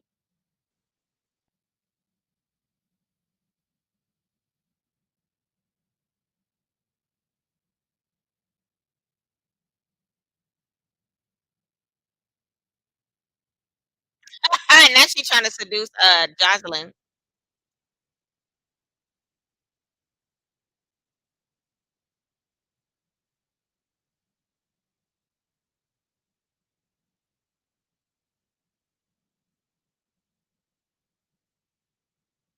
She said if Nick had a better attitude, she'd be number one in my book. They're both good dancers. They're both good dancers. They hating on her, talking about some neat, neat, neat, neat, but they're both good dancers. Exactly. They said Neat gives more of a show. I pick both, but they picking Neat over Kanaya, which it is what it is. I mean, it is what it is. Justin said both of them got different type of dancing, but both are great. Both have something to offer. Two different things to offer. She said, Danny, why do you always be trying to get down with the new dancers instead of being there and supporting there for the OGs? Ooh. She said it's been instances as if she's excluded, and then Ricardo said he co-signs it.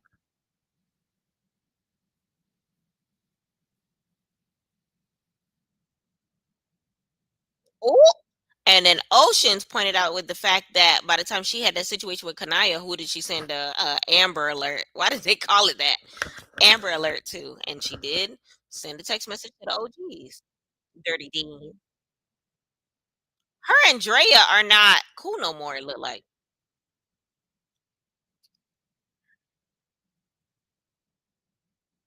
So Oceans said that she be playing victim, that she be alienating herself, and she calling her Dirty Dan. Lord. Oh, all right. Eliminations.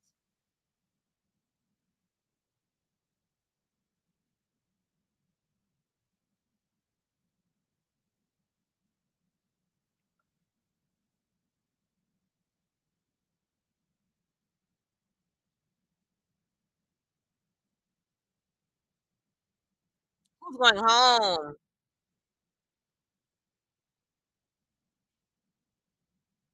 Ah, I knew Jane Doe was going home.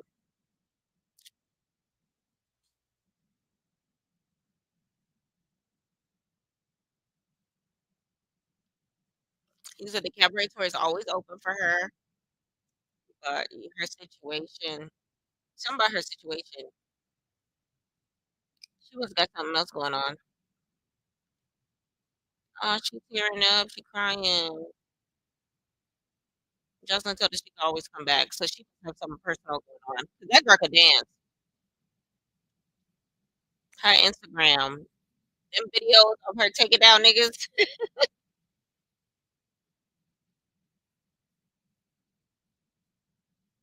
and that's the one that Erica was in love with.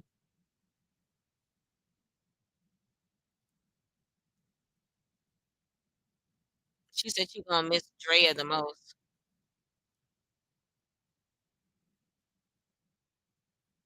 She said they started getting close after they fought.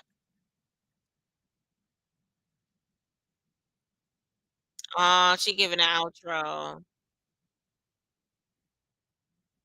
Bye, Jane Doe. She was adorable.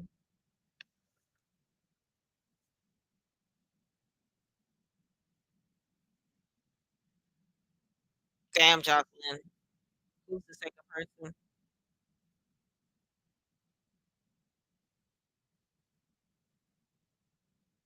They're gonna save it for next week. I knew it. They not gonna tell us who the second person is. It better not be Kanaya though. Next time on. She felt like for the next lady, they didn't fight enough.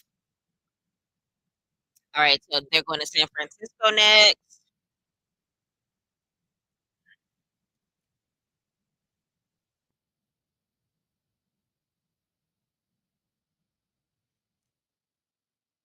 Oh, so Sky jumped against Chinks. Okay, yeah, no, Sky. Oh, so Kanaya did not get eliminated. Oh, Chinks versus Sky, as you should, Chinks. As you should, Chinks, because that girl tried to fight, jump you.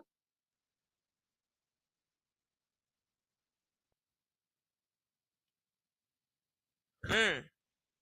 Jocelyn, if anybody ever fights inside of this establishment, you will exit the building to never come back.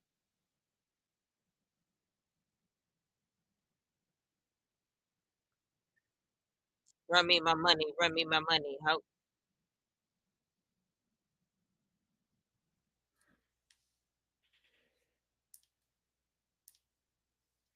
it's a wrap. That's the end of the episode. All right. So, Cabaret Cutie of the Week. I think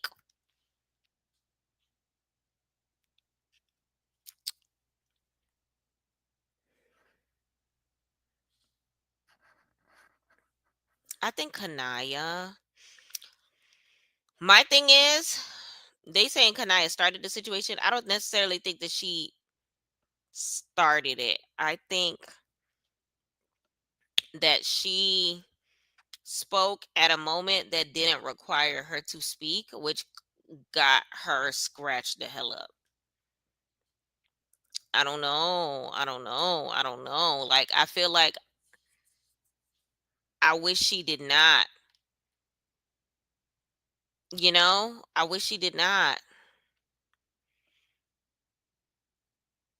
I wish she did not. It looks like the app was down earlier. Not we deserve a free month. Everyone crashing out. Fix this app. Give us 2 episodes. Just post the episode on your story, Lemmy. I'm screaming. Damn. Was the app down for real? For real? Des and Erica are jealous. I don't know. That Des and Erica shit was a little extra.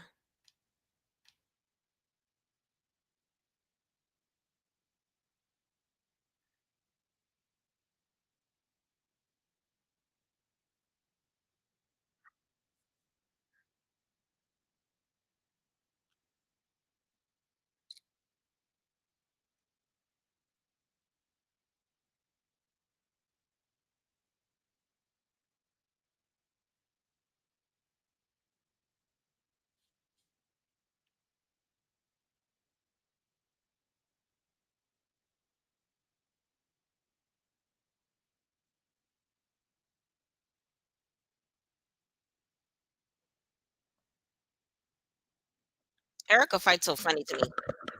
She fights from the top. Like, she fights from the top. Envy Erica, you don't know how to fight, so sit down before you get knocked again. Lord. That's why they always jumping because they can't fight. Ooh. Erica going somewhere you can't fight. Not they jumping down Erica. Erica and Des are jealous this season. It's disgusting. Yeah, I don't like how they acting. Kanaya literally minds her business. They hate because she's actually talented and pretty. Kanaya is an example of who needs to be on the show. Real shit. Let her dance. Dead ass. Why I keep jumping her because y'all can't beat her and neither one could fight. Right. If it wasn't for that scratch, nothing would have been done. They starting to act like Danny and Drea. Oh,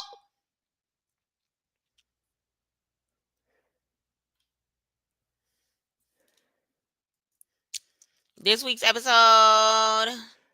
It was given 7.5 vibes. Nothing crazy, but nothing unpredictable. Okay. It looks like we don't have any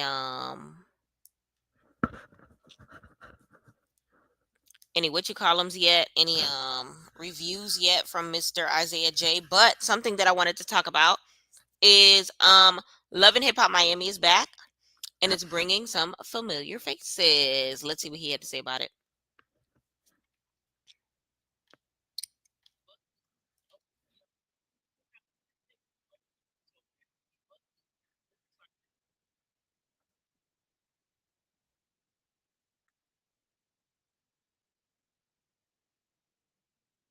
19 years.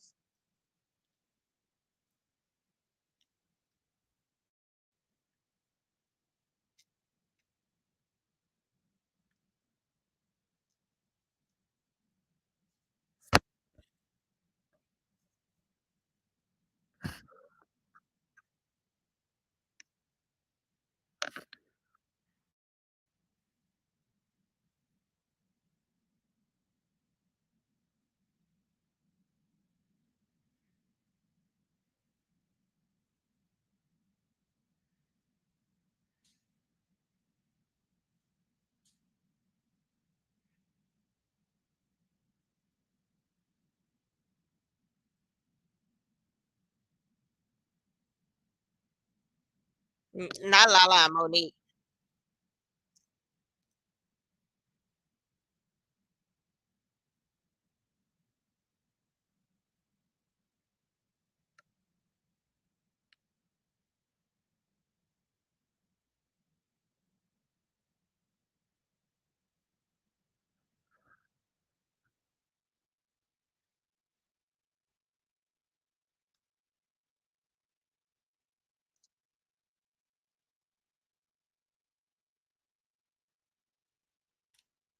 And I'm here for it.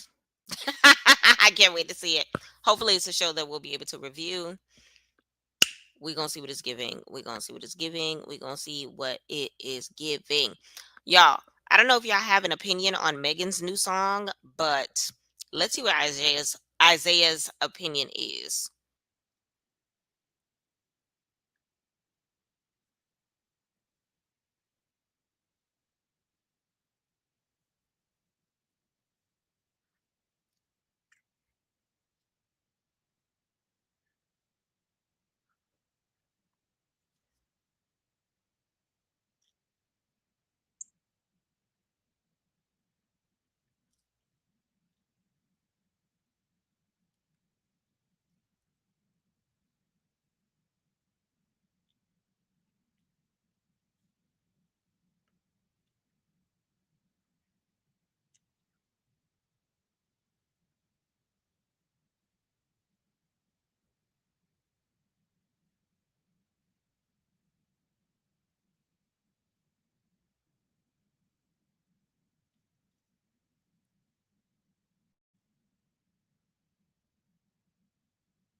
I agree. Do it, do it, do it, do it. I remember when I was first starting my YouTube, I was super scared, but other people were hyping me up and telling me that, it's an avenue that I need to get into, and that my personality is good for it, and that I just need to stop playing games and record everything. And now here's where we are.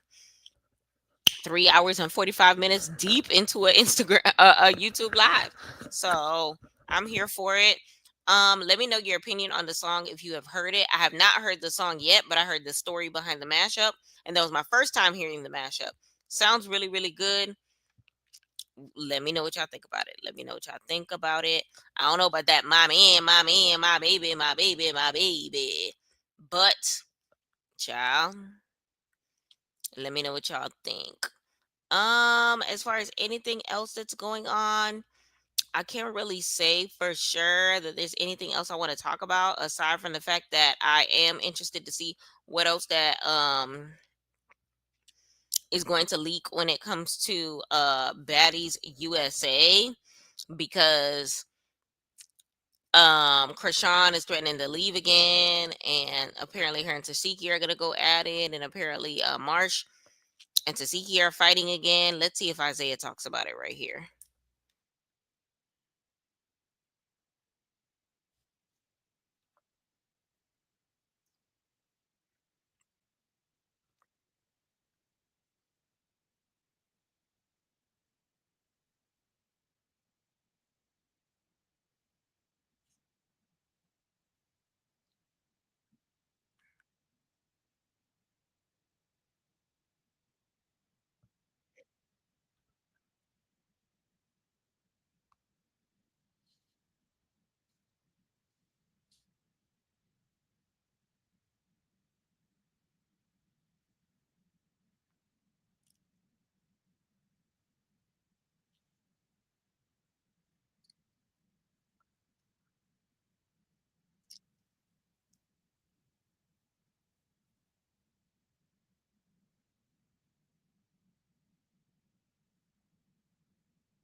Child. And then Krishan ended up doing a live talking about how she done with Zeus. Zeus is demonic and blase blase blase.